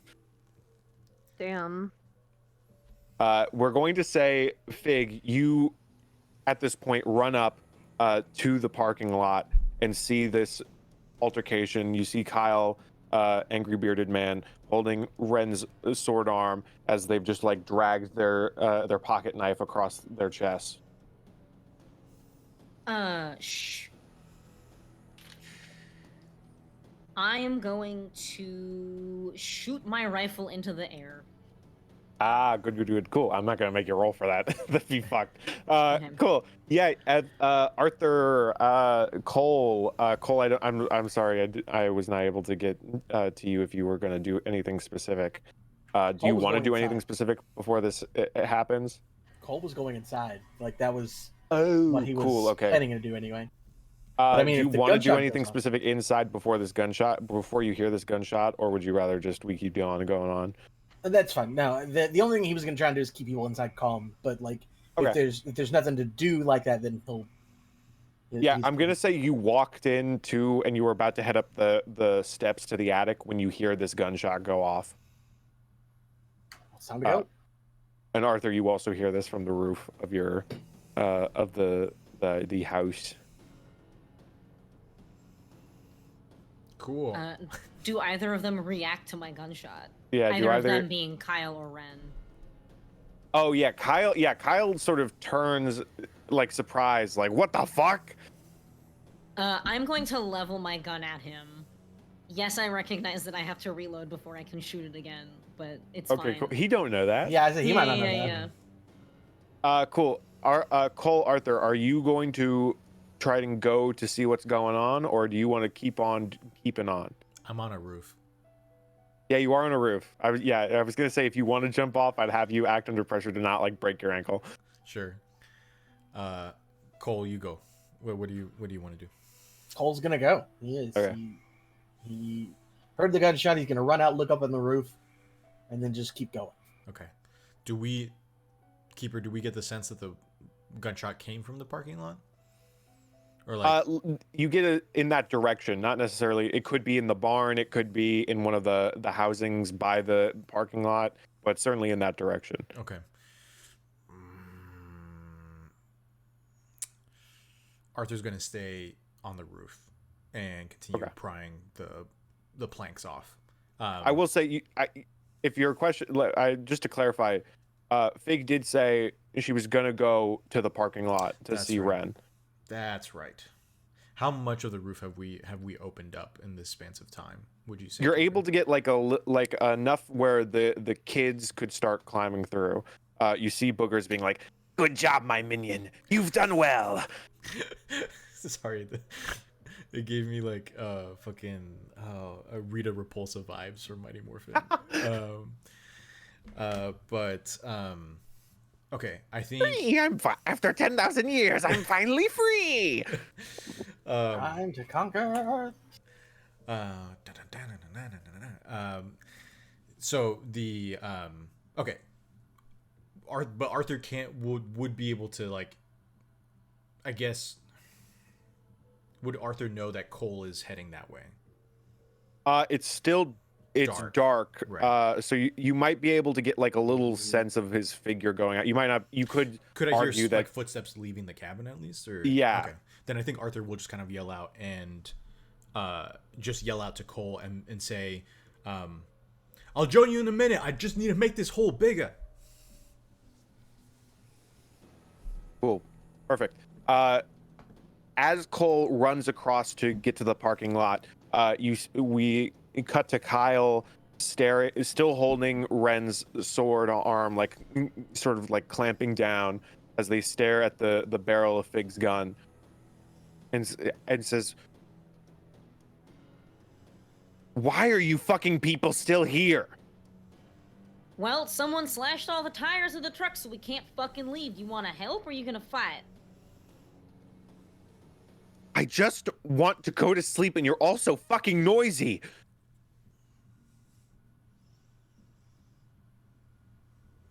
Go to sleep. I tried. You people are fucking loud. And he lets go of Ren's arm and goes at you with his knife. Can I try to hit him with the butt of my gun? Cool. I'm gonna roll you. I'm gonna ask you to roll kick some ass. You got it. and then the damage output I'll say is like either 1 or 2 depending on how well you do. Let's see what I roll. If you roll like really well, maybe I'll. Ooh. Uh, Well, maybe. Ooh. No, you can't. Gonna TPK to a pocket knife. Ruh-roh. What was it? 6. Ooh. Okay. Yeah. He. Can Ren help out? Yeah. I mean, you could try. You could certainly try. Are you sure you want to roll more dice? Hey. I mean. No hey. offense. Take your I said swing. the words. Yeah, fair.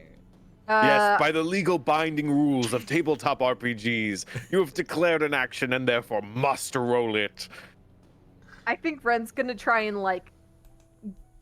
Once Kyle lets go of Ren's arm,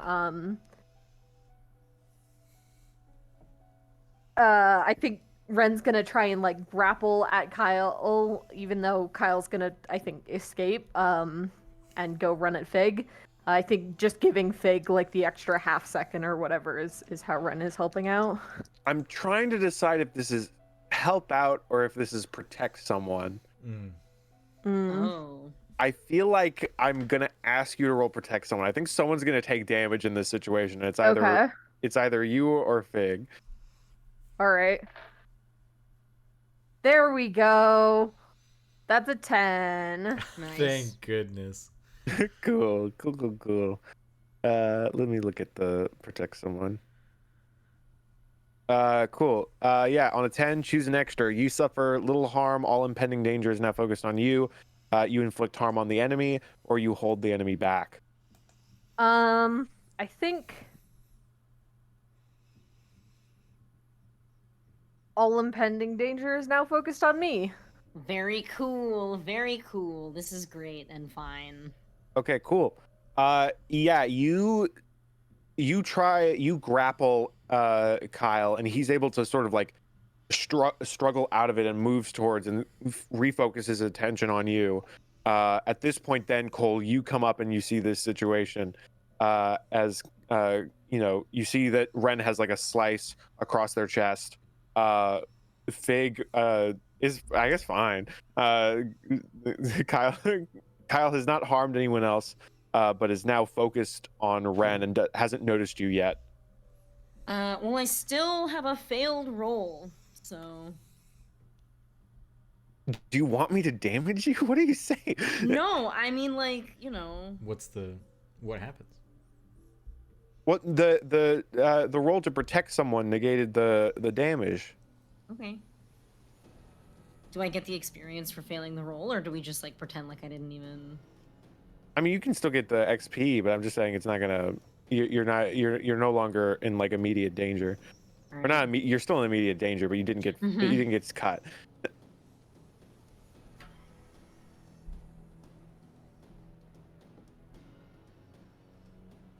This is tense music. It is tense music. So I guess Cole runs up on this whole scene, and I mean he's just gonna shout, "Stop!" just as loud as he possibly can. Just stop. This stuff is affecting all of us. Fuck, calm down. And he's just gonna like look at Kyle because this is not helping. What you're doing is not helping. It's not gonna do anything. I don't know, because he wasn't there when he was talking about how he wants to sleep. I don't know why you're doing this, but we're just trying to get these cars in order so we can leave this dangerous situation. So you can either get up and help or leave us the fuck alone. I think the rage is kind of getting to. I appreciate it. I love it. The flavor.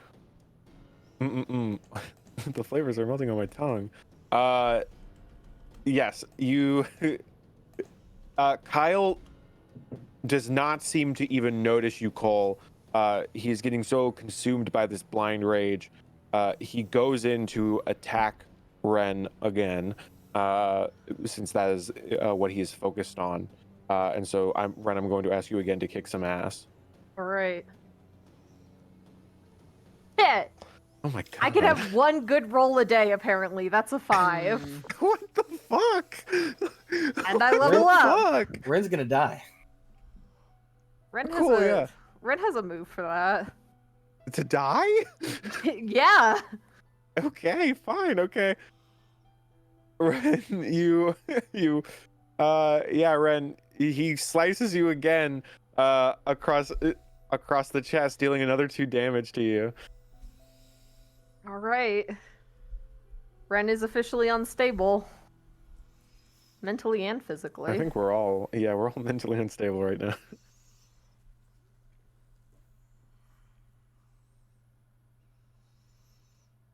Cool, yes, Cole, Fig, you have seen your friend once again get sliced across. You see like blood seep from their, start staining their cool ghost kickflip shirt.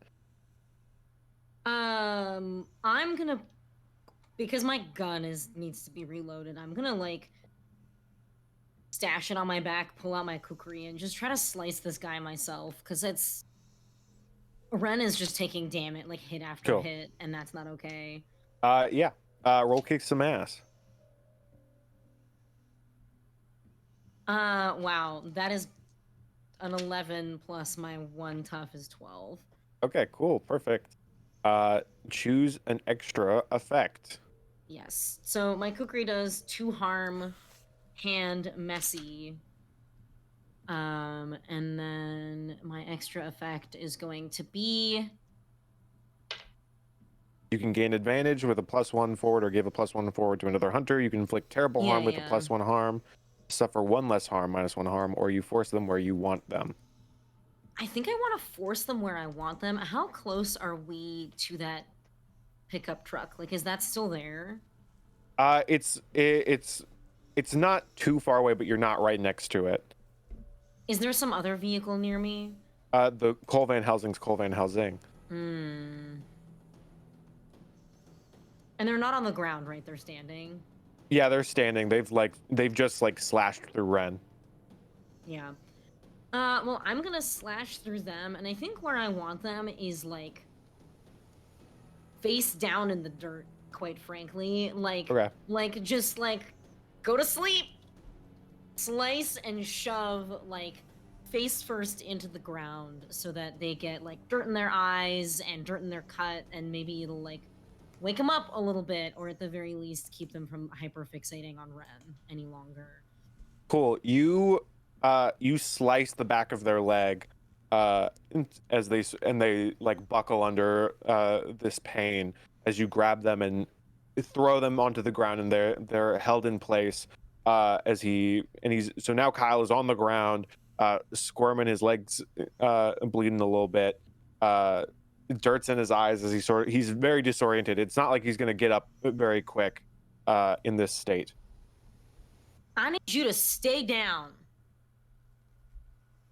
He's still like struggling a bit. He is blinded by this anger juice and anger fog, as well as blinded by dirt. So he's just sort of struggling against you. You get the sense that if you let up, he's gonna try and get up and still be a problem.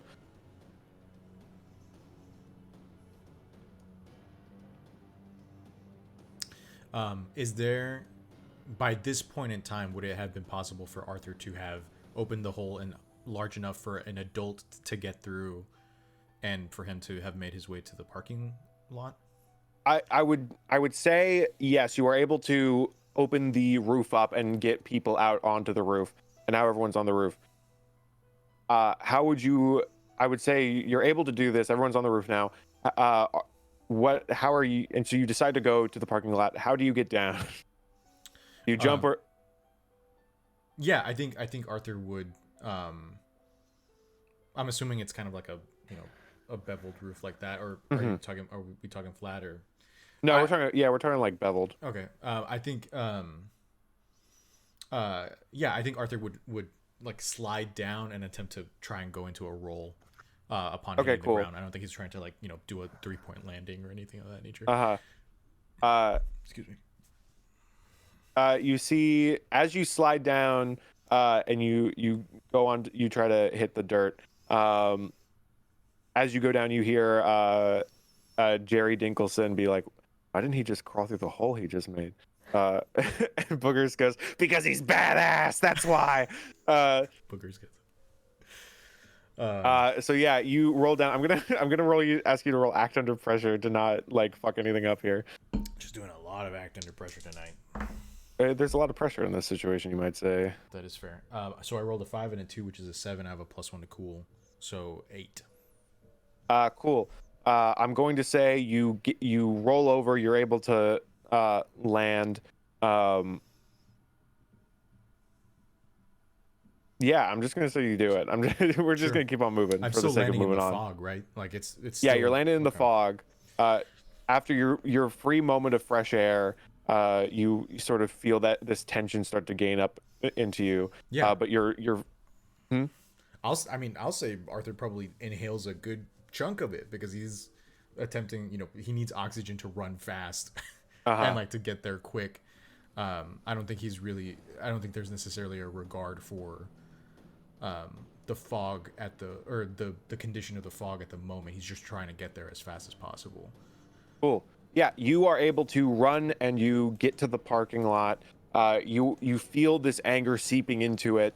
You're just trying to focus on getting to the parking lot, but you feel as though you're not in the most stable mindset right now. Does Arthur see Ren on the floor like that? Yeah, well, Ren's not. I don't know if Mars you want Ren on the floor, but yeah, Ren's at least standing there with 2 gashes in their chest.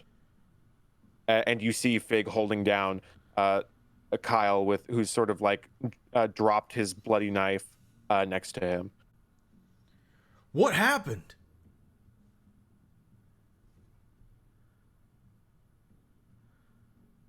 There's not really time to explain. I think that Ren, were any of these vehicles salvageable? Cole's van was there was a spare tire. All right, let's get it on then. Arthur's gonna run over to Ren. He's like, we need to patch Ren up right now. Does no one else see? They're bleeding.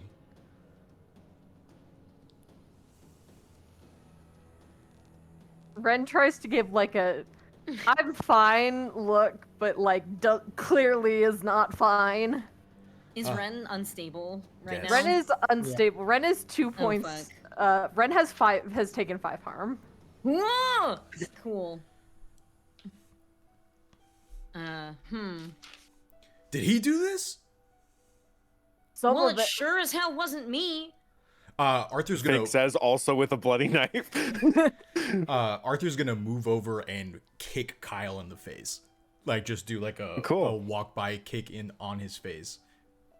Yeah, I bet all of us failed our classes on conflict resolution without violence or whatever. Like, hey, Cole's trying and everybody's ignoring him. Yeah, well, I mean, I appreciate it, buddy. I appreciate you. Arthur, you kick Kyle so hard he is knocked out on the ground, with his leg still bleeding a little bit from Fig's cut. And Arthur's just gonna kind of like yell and stand over him. Like he's not gonna his sword is not drawn at the moment because he had to sheath it to do the jump. But he's just gonna kind of like yell in anger, and his eyes probably look a little bloodshot, to be honest. Cole's gonna slap him. Oh God, Jesus Christ! You do that. Arthur immediately turns to Cole and pushes Cole. Listen. No, listen. You're letting. Do you see what Ren looks like? Do you see what Ren looks like? Do you remember what happened the last time? What if it had been you? What if it had been you? What if it had been you that stabbed him again? What if you're gonna do it again? Then maybe he wouldn't have hurt anyone. Did you think about that? Okay. And then what? Then you're filled with nothing but guilt? For what? You're useless? For saving a life? For killing someone for no reason. TPK. Oh my gosh. Now listen. We need to get that tire on the van and get the people out of here, or we're all in trouble. Now calm your ass down and let's get to work. Arthur punches him. Cool. I guess kick some ass. 10 plus 2, 12. Okay, do you want to choose an extra effect? No, just 1 harm. Okay, cool. Yeah, Cole, you get smacked upside the head. Cole was unstable. Oh my god. So you punch Cole and he literally goes down, like he crumples to the ground. Blood pours out of his ears and his nose. He's not doing well. Sir. What? Do you see? If we let this stuff get to us, we're just gonna turn on each other. All right. You. If you're gonna beat someone, do it. Kick me again. This. Otherwise, control yourself. You talk too much. And Arthur's going to run off back towards Danny's cabin. Okay. Very cool. I'd like to get the tire on the vehicle, please. Yes, you can. I'm going to say, Can okay. I'm going to ask you to roll Act Under Pressure with like a +1 forward since Ren already got the job pretty much started. Yeah. Sure thing, I wish there was boss. another move in Monster of the Week besides Act Under Pressure for just doing general things. I just want to throw this out there.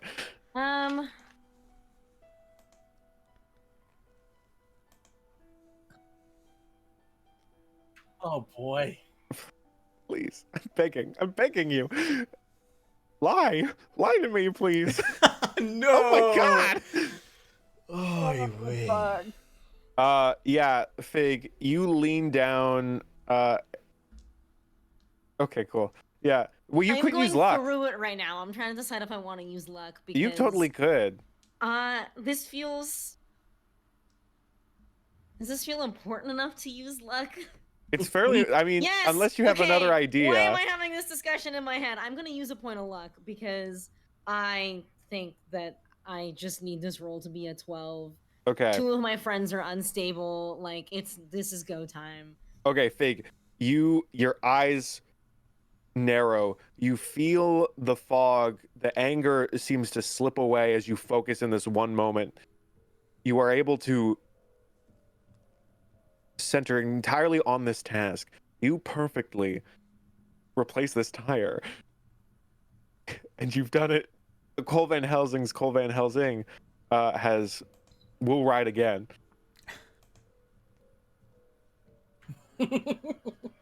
Cool. Is it wait, Cole's here. Yeah, Cole, Cole's give me your here. key. Bleeding bit. He throws his keys. I get in the car and I turn it on. Cool. You're able. You notice that being in the van is so nice compared to being outside. Is it less Angie making? Yes, less Angie making. So yes, you now have a van, and you're also able to stay in the van while not being exposed to the anger juice. How many people can fit in here, do we think? If we like really crammed them in clown car style. Really Not cram them in? 17.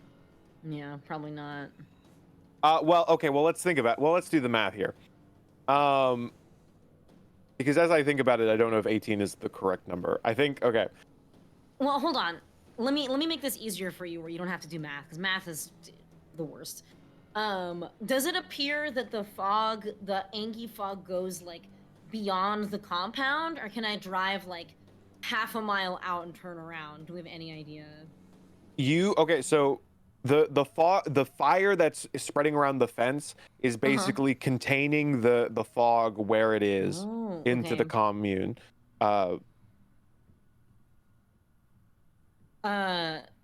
gonna call from the van for Ran, Cole, get in the van. I'm gonna take, I don't know, 7 additional people. I'm gonna get y'all out of here. I'm gonna get everyone else, and then I'm taking you 2 to the fucking hospital. Get in. I think Ren gets in, but as he's getting in, he says, "We have to get everyone out first." That's fine. We'll get everyone off the compound. And I say this like as I'm like fucking 3-point turning out of this parking lot to get to Danny's house. And we have to find Arthur. We'll do that. Chris is just counting all the yeah, I'm watching NPCs. Chris count. Yeah, yeah. I'm trying to figure it. Wait, hold on. Okay.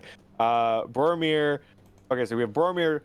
John was left in the dirt. Uh, Aiden, Chef Alec.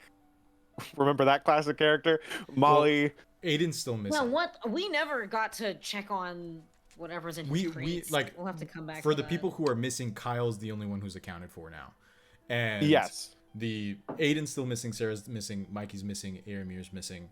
Of those people, or like that's 5, right? John is on the floor outside the cabin. Alec was inside. Big Bill is bleeding out on the ground. Yeah, Big Bill's dead.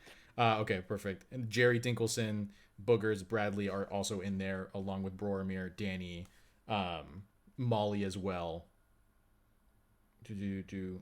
Those are the ones that I have written down, I believe. And Okay, Aiden. just for the sake Aiden's of that, missing. we're just going to say those are all the NPCs. There's no more than that. Okay. How many? And Jim Barnaby's dead. Yes, Jim Barnaby's dead. Okay, so we have Mikey, Sarah, Kyle, Jerry, Boogers, Bradley, Danny, Molly, Aramir. Alec, Aramir, and Boromir. So that's 11. Oh, and Aiden's 12.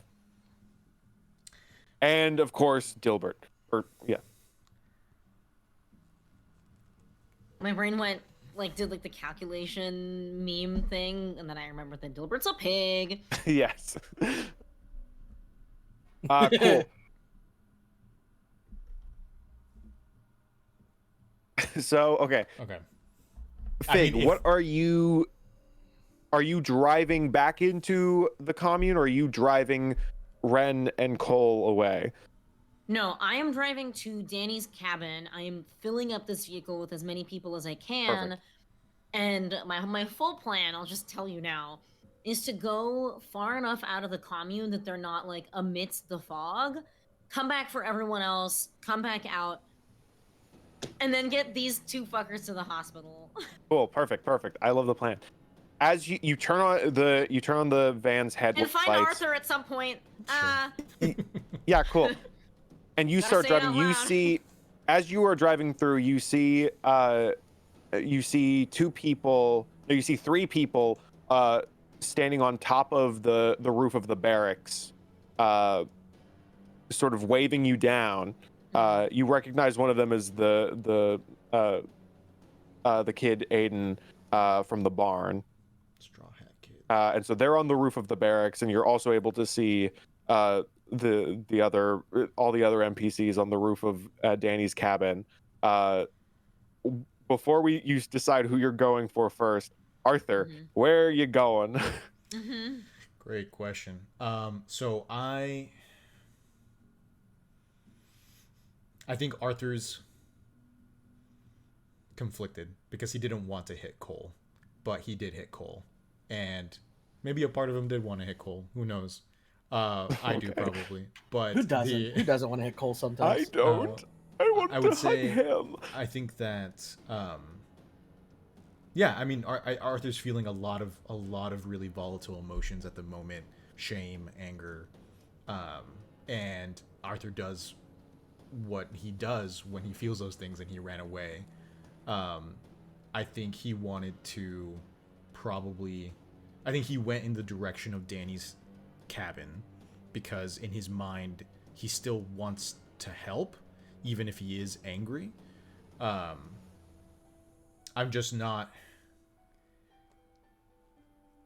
I feel somewhat stuck on what Arthur could actually do in the current state that he's in. I think he's just kind of not in Winter Soldier mode per se, but just in a robotic, I need to move, I need to help people, but he's not in the mental state to actually talk to people in a level-headed way of being of guiding them, to the parking lot or anything of that nature. He also doesn't know the plan in any way, shape, or form. I think I'm feeling stuck, so I think Arthur, halfway to Danny's house, collapses onto his knees on the ground and just screams. And I'd like to do something, Keeper, if possible. Sure. I don't have the use magic rule. I swapped it out for one of the alternative weird basic moves. I have the sensitive move, which allows me to open up my brain to the psychic environment. And I'm not don't really know what Arthur is searching for here, but I would like to roll that and like on his knees, consumed by this rage gas.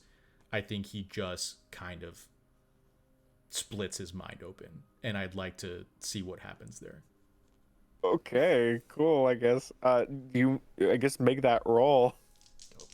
So it's plus weird, which Arthur has 0 to, so it's just straight. So I rolled a 5 and a 4, which is a 9. On a 7 to 9, I get a hazy impression about something important. Okay. Arthur, you collapse to your knees. Or did you have like a specific idea of what you wanted to see, or would you rather? No. All I was gonna say was, that whatever you want it to be. Cool. Yeah, Arthur, you run down this road path. You stumble a little bit into the grass and you fall to your knees. You're overtaken by emotion as a fire surrounds the commune, illuminating it from the darkness. The heat off in the distance, you feel just a slight tinge of it on your skin as you look up into the stars, trying to shine through this cloud that's been over Zorba County for the past few days, and just not being able to make out anything just from the dark, moving, almost alive nature of it. And this and you feel like this rumbling beneath your feet, or just beneath you because you're on your knees, as like almost like a heartbeat of this anger flowing through. You feel connected to the earth as this energy pulsates. You get flashes and images of the monsters you've come to encounter in this place. And then you get one brief image of Philip over this mirror-like pond, as like spells and dark magic are floating around him, as like fire and screaming are coming from inside this reflected surface.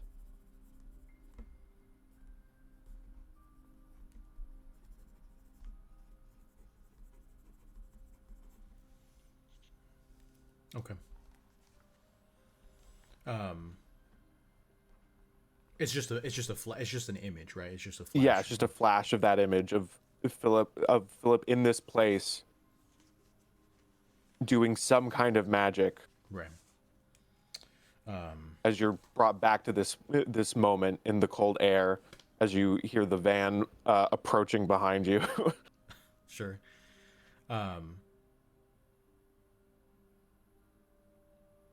Damn.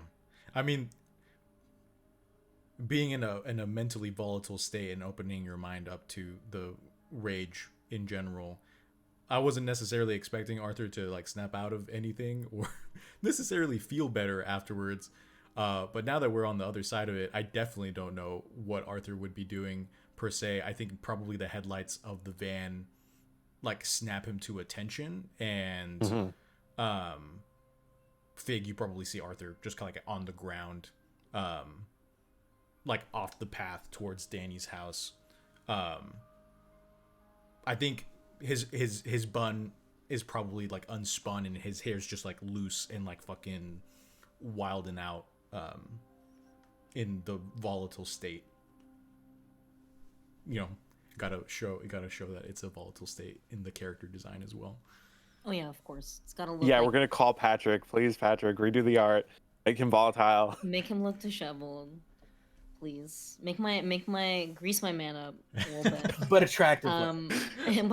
There's like grimes up good the concept. This is not the. I'll explain it later. Yeah. I don't know if Sure. You guys have seen Arthur, Yeah. you are given this image, and regardless about like whether or not you are necessarily over the anger, getting shown this image does give you, and then hearing the engine, and then like you're given this image and this feeling of like the this life force, or not life force, but you sort of get the sense of these this well of anger that you're over, and you're sort of knocked out. You get a moment of clarity, is what I mean, from the sound of the engine and the headlights coming, like sort of shining on you. So not, it's up to you how Arthur sort of deals with that. If he is really coming down from the anger, or if he is just for a moment focused.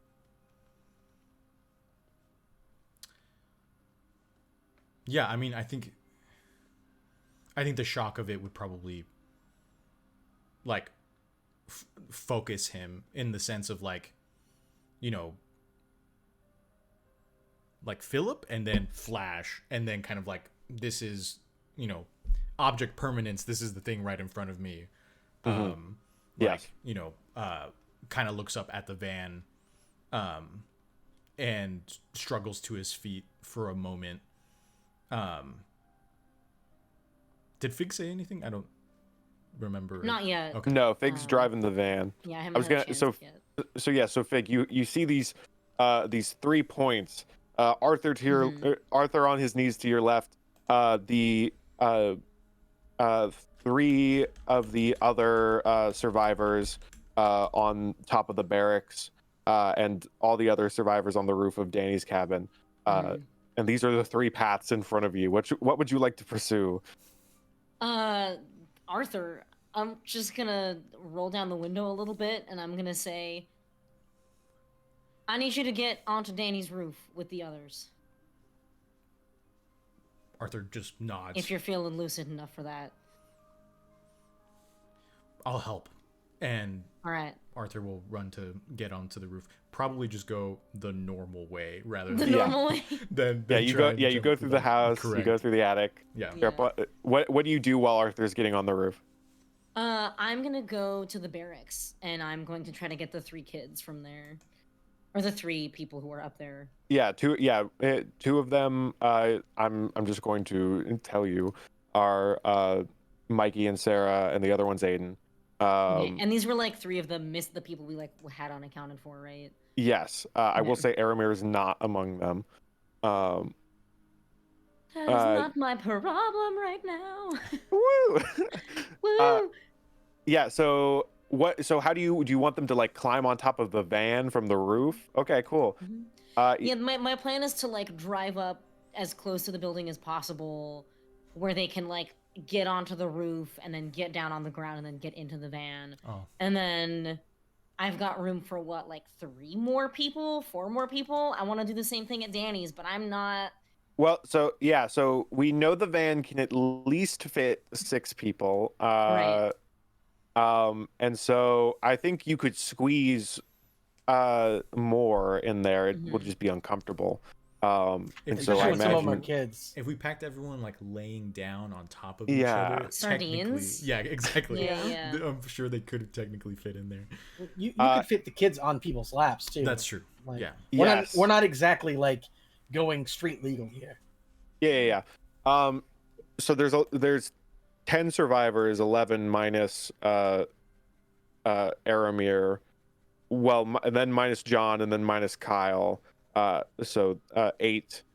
So there's 8 people that you need to either fit in the van or split up. And you can choose how you split that up, or 8 if you want, you total can try in it. addition to like us, or like 8 total, just survivors, not including Right, John, not- who you've left on the floor in his blood, in a puddle doesn't of his own exist to blood. me. Don't worry about it. Not Okay. my problem. And then Kyle, who's also was left passed out in the parking lot. Not my problem right now. Not my problem right now. All right. Cool. Can I fit? I don't know, man. You're making me do math. I'd like to fit as many of them in the vehicle as will fit easily. Okay. Since 2 of those 8 are kids, I'm going to say Yeah. you'll be able to get everyone in there, but not your party. like you and all the remaining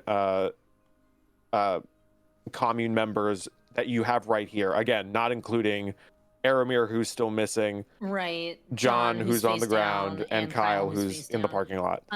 Would this plan require me to remove Cole and Ren from the car? Because I'm not. Oh, doing they that are in the either. van. Yeah, Yeah. they'd have to Ren, get out. Ren will No, they're voluntarily not. get So will out. Cole.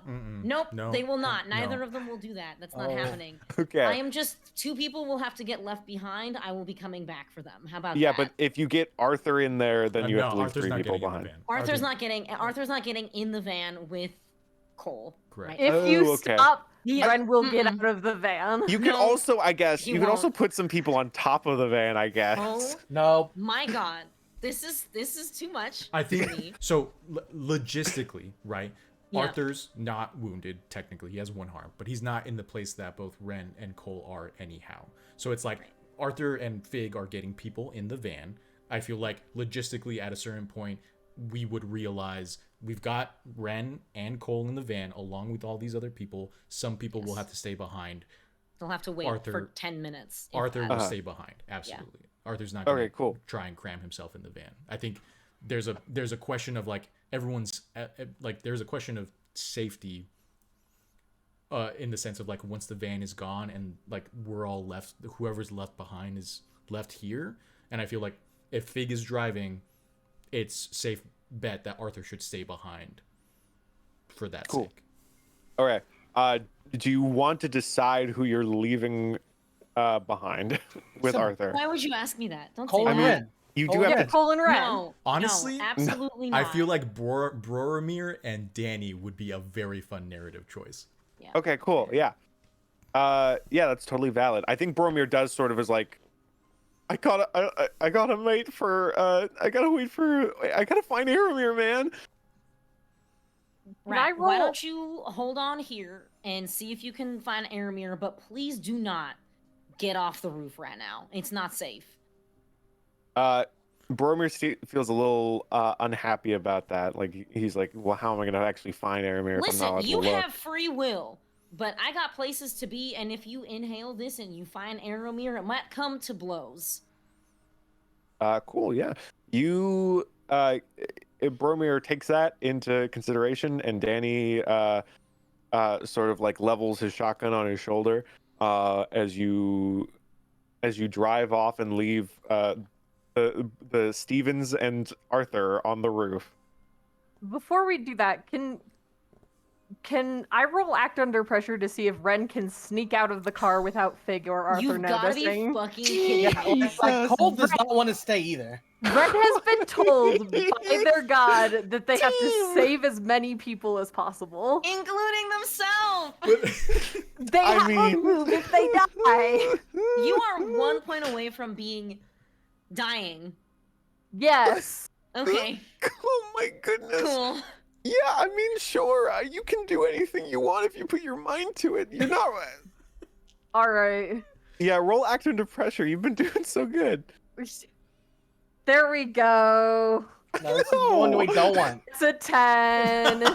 So at what point in all, like, how are you sneaking out?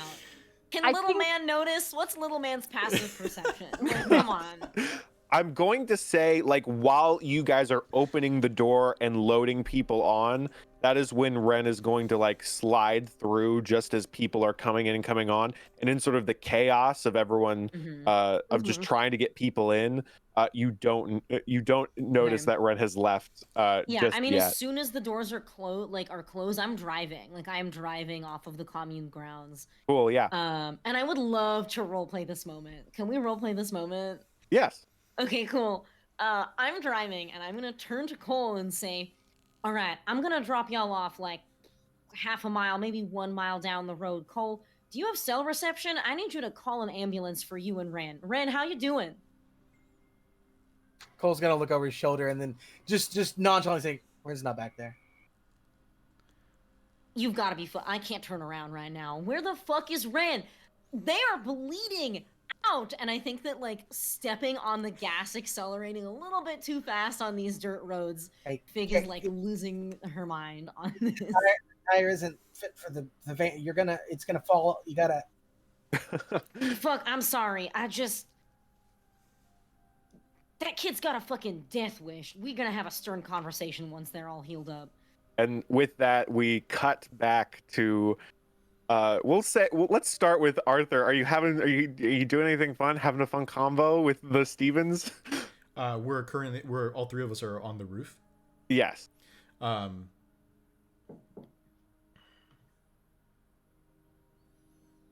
Is Ren at ground level? I'm sorry. I'm like. We'll get to that. We'll get to that. Arthur is going to. He's gonna stand kind of like a probably like a good distance from both Boromir and Danny, but I think he's just gonna kind of hold out a hand to Boromir and just say,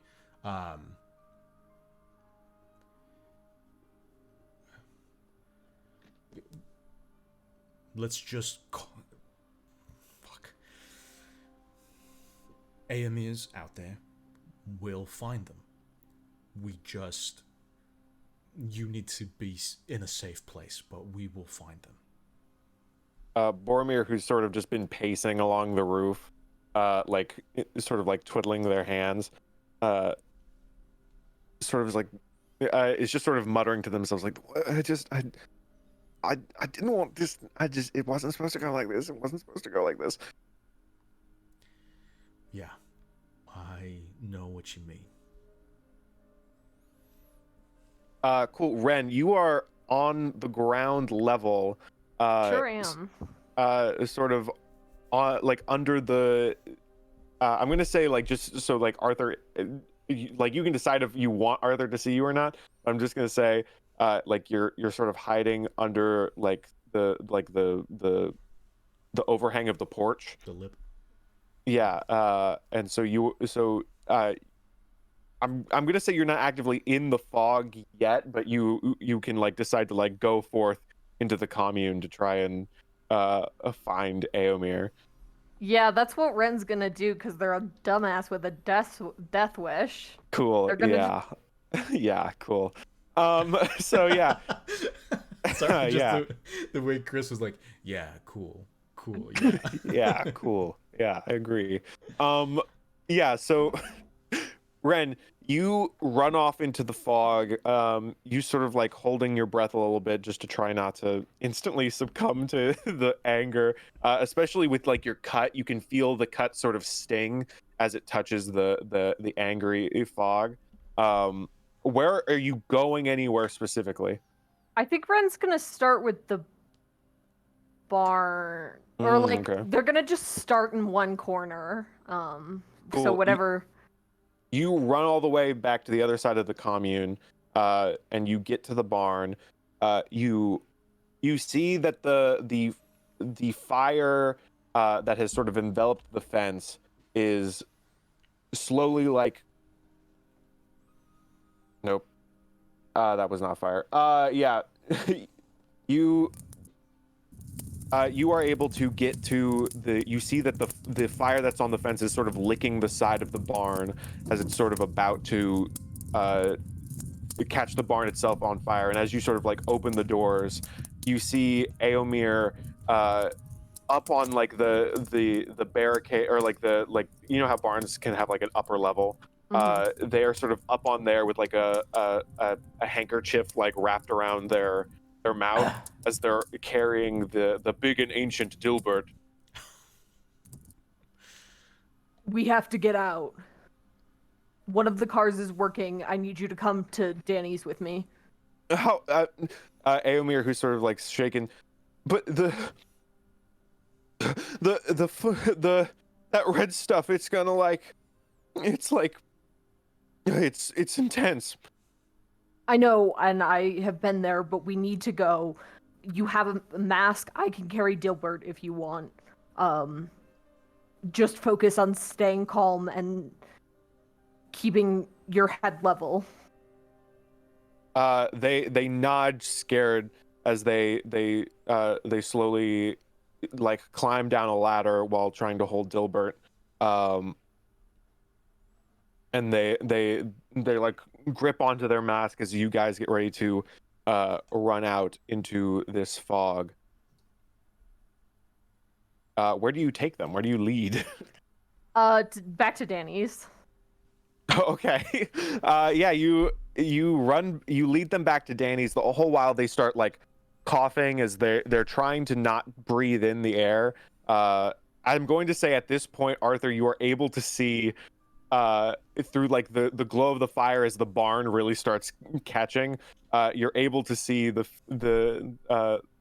figure of Ren and Aomir with Dilbert coming back towards Danny's cabin. What the fuck? And he's going to turn to Boromir, and Danny's going to be like, fucking stay here. And he's going to jump off the roof. Oh my gosh. Roll an act under pressure to not break your leg. Yo, okay. My dice tray obscured the 6, and I only saw a 2, and I got very scared there for a moment. It's a 6 and a 2, which is an 8, with act under pressure plus 1 is a 9. Okay, cool. You're able to jump off. You breathe back in this anger fog, but you're remaining focused on your task as you run up to meet Ren. Arthur's just been platforming all day, apparently. Yeah, hardcore parkour. Arthur's going to run up, take Dilbert, put Dilbert on the ground, and just kind of like grab Ren's face and say, "What the fuck are you doing? I have to save as many people as I can. You're bleeding on the pig." And it's going to survive this. We need you to survive this. I'll be fine. Arthur. Yeah, I think they like cough up some blood. Arthur wipes it away, and I think he will turn to look at Aomir and say, "There's a path up to the roof through the attic of Danny's cabin. The air's much clearer up there. Help is on the way. Get up there now." Aomir nods and grabs Dilbert and runs into Danny's cabin as quick as they can. This fucking pig, man. This fucking pig. We saved the pig. You guys got my secret achievement. You saved the pig. For now. Cool. So you guys are left outside the roar of the fire as more buildings start to slowly catch. Question. So cool. The where we left John, I feel, is somewhat close to where we are standing now, right? Yeah. Is John still there? No. Really? Damn. Is there any sign of him like dragging himself through the grass or the dirt? You can roll investigate a mystery. Okay. To try and find John. Oh, Jesus. Okay. Yeah, we'll say this is kind of like one of those things where like Arthur is like focusing on Ren, and then as they're kind of like beginning to move back over to the house, he just notices that John is gone and immediately thinks like, where did he go, I guess. Okay, so that's a 6 and a 3, which is a 9, and I have a +1 to sharp, so it's a 10. Okay, cool. You have a hold 2. Where did it go? You notice little speckles of blood leading to like the leading to beside the greenhouse, like in between, because there's 3 greenhouses and they're sort of like right next to each other. There's like little speckles of blood leading to in between the greenhouses, like exactly where you left Big Bill. Okay. I think Arthur is going to look at Ren and say, "There's no chance I'm going to get you on that roof without if I stay down here, Ren." Absolutely not. Right. And so he's gonna put Ren's arm over his shoulder and kind of like soldier carry, or kind of like do the side by side, and say, "Right, we have to find John. He's the only one." And I think Arthur thinks about Kyle, and he's like, "He's the only one." And he kind of he walks over, and he starts taking Ren in that direction towards the greenhouses. Cool. Yeah, you guys limp over to besides the greenhouses, and you see the frozen in place corpse of Big Bill. And you notice that the shovel he was carrying is gone. Cool. Could I?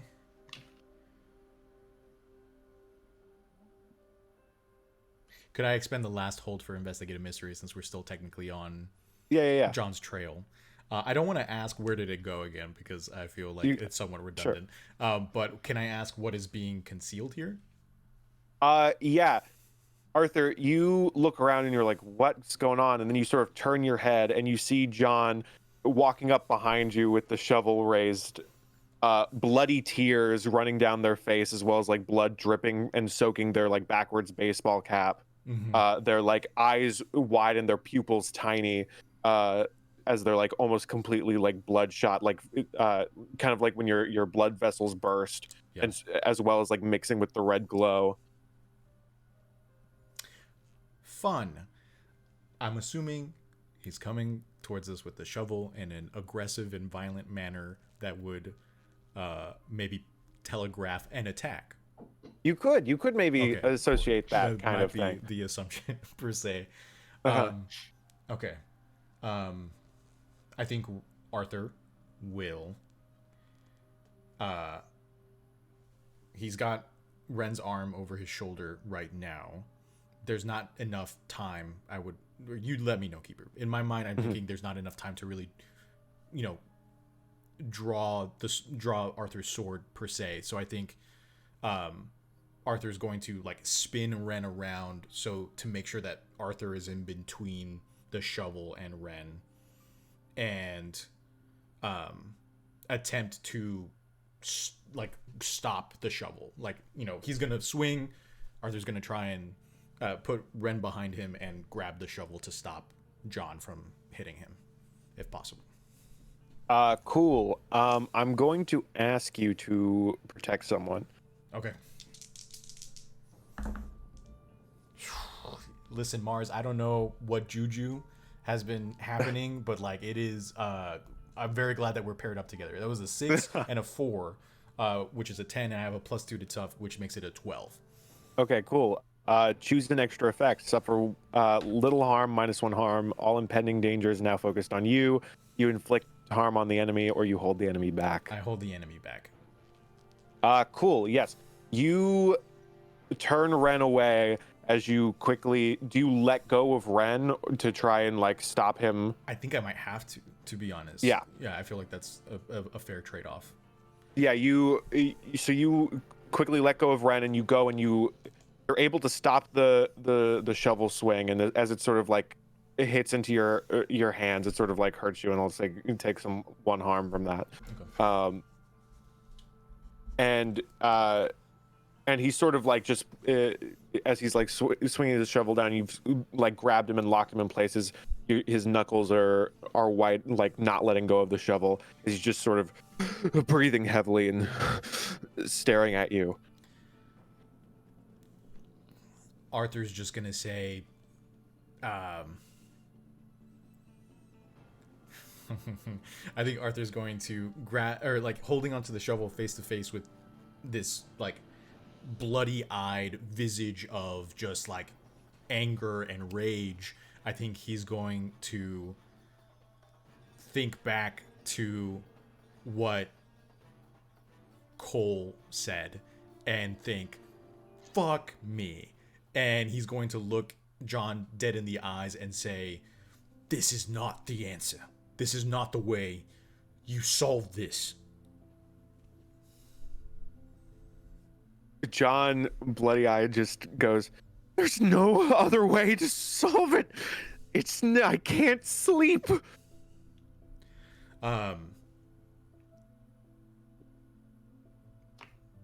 Arthur was there in the conversation he was in proximity when John was talking to Ren about his missing friend, right? Yes. Well, yeah, you heard John being like, where is she? You were the last people to see her. You said you would save her. Right.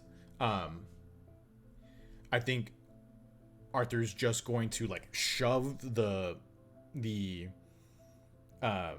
shovel like deep in and getting close to John and like just say, violence is not going to bring her back. You see John stare at you. I'm going to ask you to manipulate someone, I think. Question. Then, if you're going to say it's a manipulate someone, would you say that it is somewhat attached to family or friends and I get a +1? Yeah, I because would. have I that would little actually. Now that you mentioned that, actually, that very same situation, I would say. conversation of family, love, or loss? Perfect. Yeah, so true, actually. I mean, honestly, honestly, I feel like I wish I had planned that. Oh, that's really good, actually. Or, well, that's really good that I had that +1 because I rolled a 5 and a 1, which is a 6. Okay. But I have a +1 to charm, which makes it a 7, and then with that extra one, it makes it an 8. So it is a mixed success. Okay. I think so. On a mixed success for manipulate someone, they'll do it, but only if you do something for them. Right. Right now. Right. And I think John looks you in the eye and says, "Tell me, how do you know it'll get better?"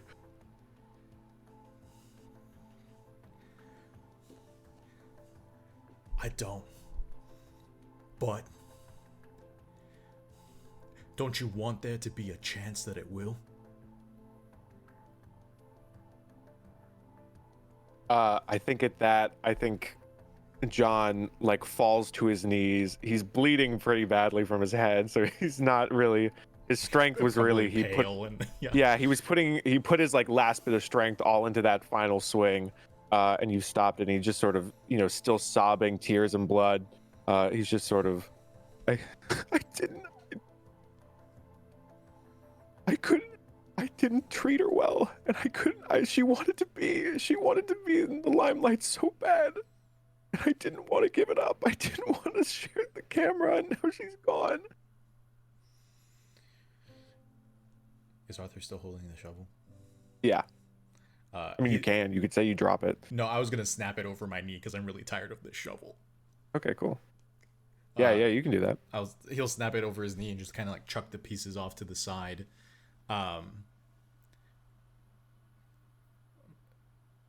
Not that like Arthur doesn't want to console this guy, but I think he's gonna turn back to see how Ren's doing and yeah, sure. Okay. And just kind of let John process this and at least like try and wind down. I'm sure that's trying to do that after being in the thrall of the rage juice to such a deep level is very tough. So Arthur is going to turn back to Ren and like quickly kind of like scoop them back up. Big's gonna be back soon. We have to get John to Danny's. We have to get you to Danny's, and he's going to again shoulder you, and kind of like walk over, and extend a hand out to John to help him up from his position. John shakily takes your hand. He's also really fucked up. Consider both equally level. Like pretty fucked up on the same level as Ren. Sure. Like pretty much like if they don't get a hospital, they're gonna die. Yeah, Arthur will support both of them like underneath their armpits and just kind of like try. This is why Arthur has the dumpy. So that he can like support both their weights and. Yeah, you carry these two dying people with your massive dumpy, and you carry them over to the crazy man's cabin to get them on the roof. Big, you have dropped everyone off, and you have made your way back into the entrance of the cabin. You still see Kyle passed out in the parking lot. Do you leave Kyle for dead, or do you? No, I'll scoop Kyle up and put him in the car. Cool. You quickly get out. The parking lot is, or you're able to get out and quickly carry Kyle into the trunk of the van, and you drive back to Danny's cabin. You can see that most of the commune is starting to catch on fire now, and the heat is sort of you're seeing is sort of like burning up the fog, so it's not like it's not as intense, but it's also kind of hard to breathe because now there's just Sure. smog and black smoke. Mhm. And so you're able to get back to Danny's cabin, where you see Ren, Arthur, Aramir, Dilbert, John. I'm glad that Dilbert is there. Dilbert's there. Dilbert's pretty good. Covered in Ren's blood also is Dilbert. So yeah, so cool. Does anyone want to say or do anything before we get in the van?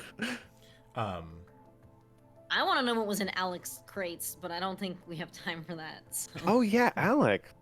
Silly Chef Alec. Do we have him? Like, is he one He of the was people? on the roof, or Yeah, Yeah, he was okay. with the crew you brought halfway and dropped down halfway down the road. I don't think Arthur would have taken Ren and John up to the roof, just because it's one of those things where it's like they're both pretty busted up, and the process of getting them down from the roof. So like, more than likely he just would have stayed with them, like maybe on the porch or something along those lines, and like maybe found some way to like rip up like his coat or his shirt or something for like bandanas for them to wear, just like while also like if it's smoky, aren't you supposed to stay like kind of low to the ground? I don't know. Whatever. Either you get low and there's rage, or there's Yeah. high and there's smog. It's all a thing. But yeah, and yes, I'm gonna say you are able to wait by the porch and get everyone in the van. Excellent. And you start driving off.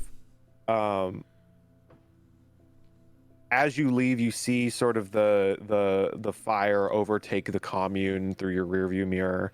The Rivendale has fallen,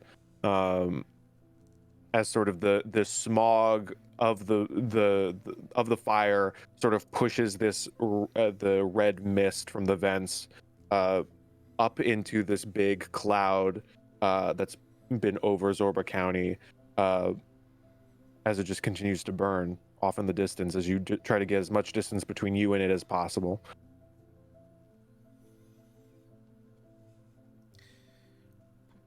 Now all we need is the prevalent winds to blow that shit to the mountain and calm it down.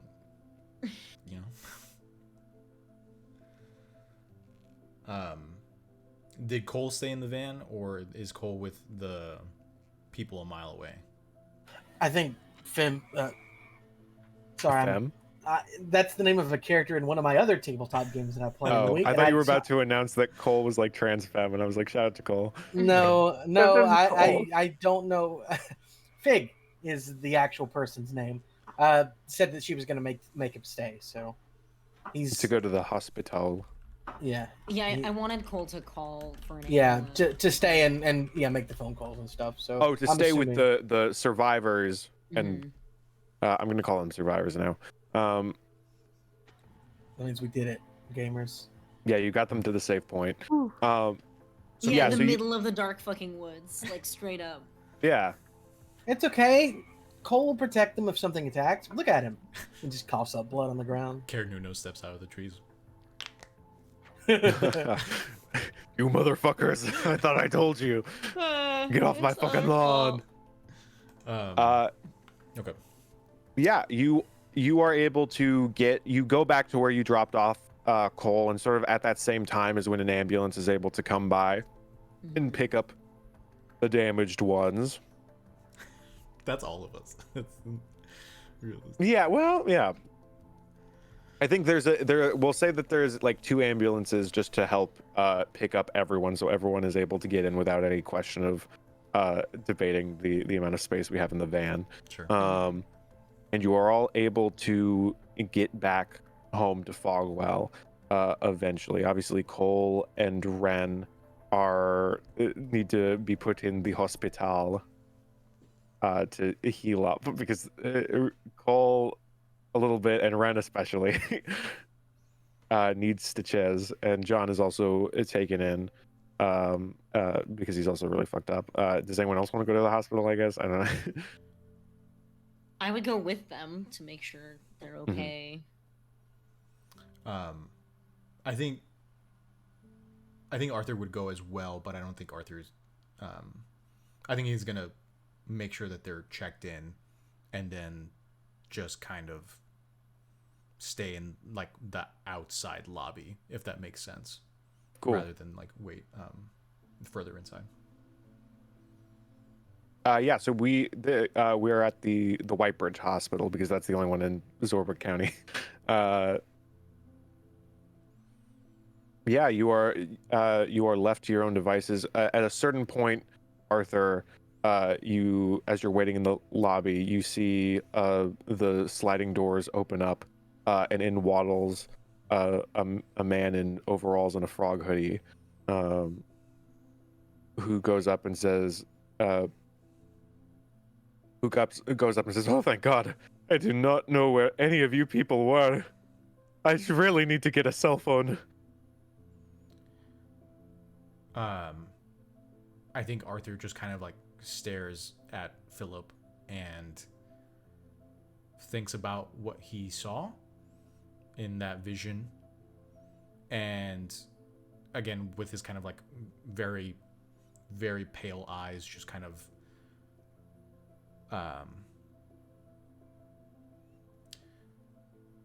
he's kind of like covering his mouth a little bit, I think, and staring at Philip, and I think he just kind of shakes his head and says,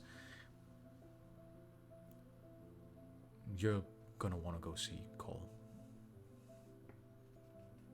He's okay, but I think he could use you right now." Oh, okay, thank you. Are you okay?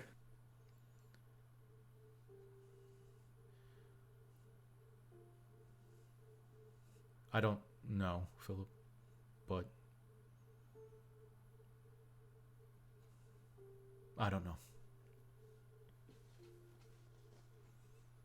Philip touches your shoulder, Arthur, and says, "Well, just know I'm here to talk. I think there's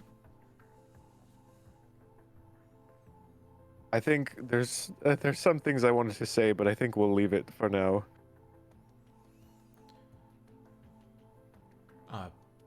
Okay. Just know that I understand, or I try to. I think that's all any of us can do, Philip. And Philip then goes to go see Cole. Does anyone else want to do anything specific in the hospital? Does anyone have any RP moments that they want to do before, and then unless that, then we will probably call it there.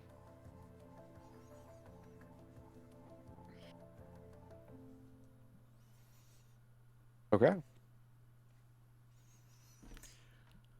Cool. The mystery has been completed.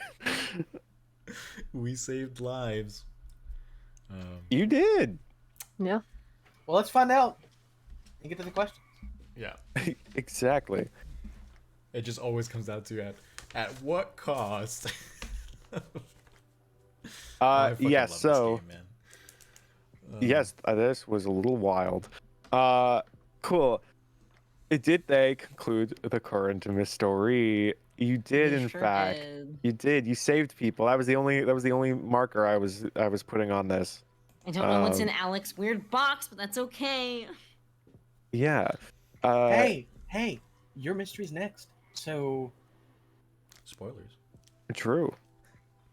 Did we save Write someone? down Catboy mystery number 2. Did you save someone from certain death? Yes, so many people you saved from certain death. We sure did. Mhm. You got out there only with 2 people dying out of the 13 that I named. And one wasn't even our fault. Well, the second one was your fault, but the I first said one was not one your of fault. them. Yeah, of that's true. Yeah.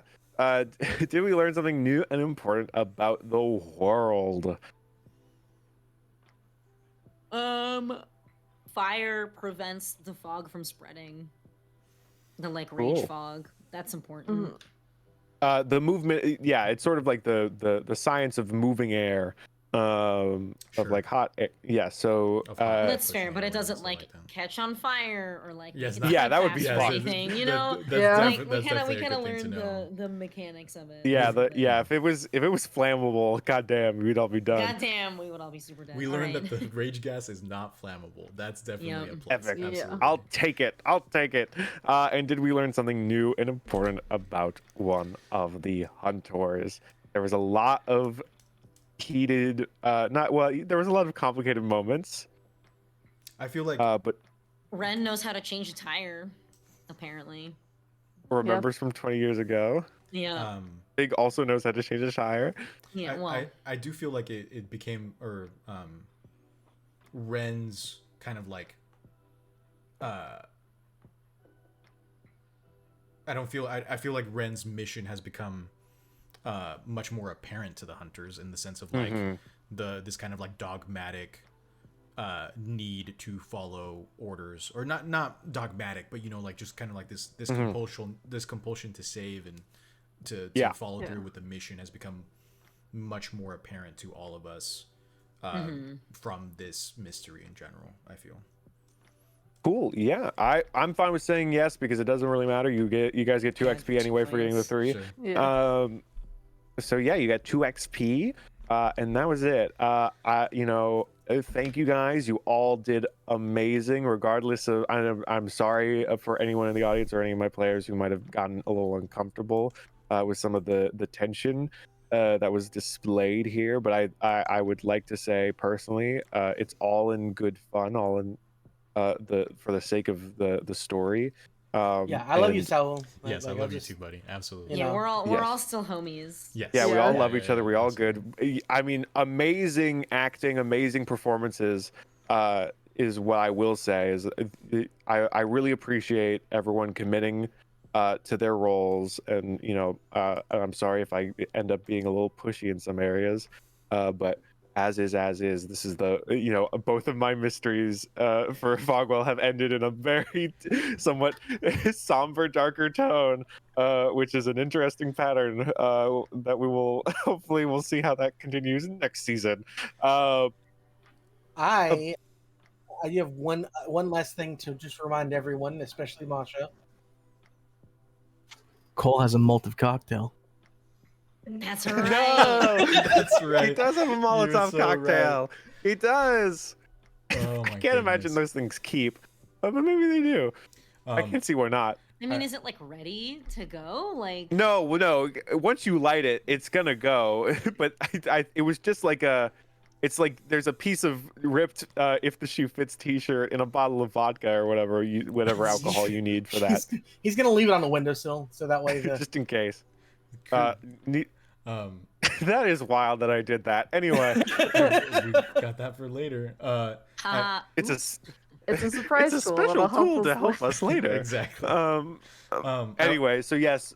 Also, real quick, I don't mean to cut you off, Chris, but I also want a quick shout out to Chris for this mystery because it was very well paced. It was a lot of fun. He's also doing the music and the sound effects for his intros and during the sessions, along with all these characters and keeping all of us on track. You did a great job. It was fantastic. Really great mystery. And somehow Thank you've you. done this during finals week. Yeah. I did do Yes. that. I did do that. So- Yes. Thank you all. Thank you all for my amazing plays again. Thank you all for watching. I appreciate you deeply. Know that there's always someone out there who does appreciate you, even in moments where it doesn't seem that. I promise you that is not the case. There's always someone who loves and cares about you and wants you to be okay. So talk to your friends, talk to your loved ones. Tell someone you know you love them. I find that super freeing. Yeah, unclench your jaw, drink a glass of water. We will see. Our schedule would say that we will be streaming again next week, but follow us on socials just to keep up, just in case that changes. And we will continue on the journey of season 3 of Monster of the Week. Thank you all again. And that's all I guess I have to say. I love you. See you later. Love y'all. Bye. Be kind to Bye. yourselves. bye, y'all. Love you. Bye bye.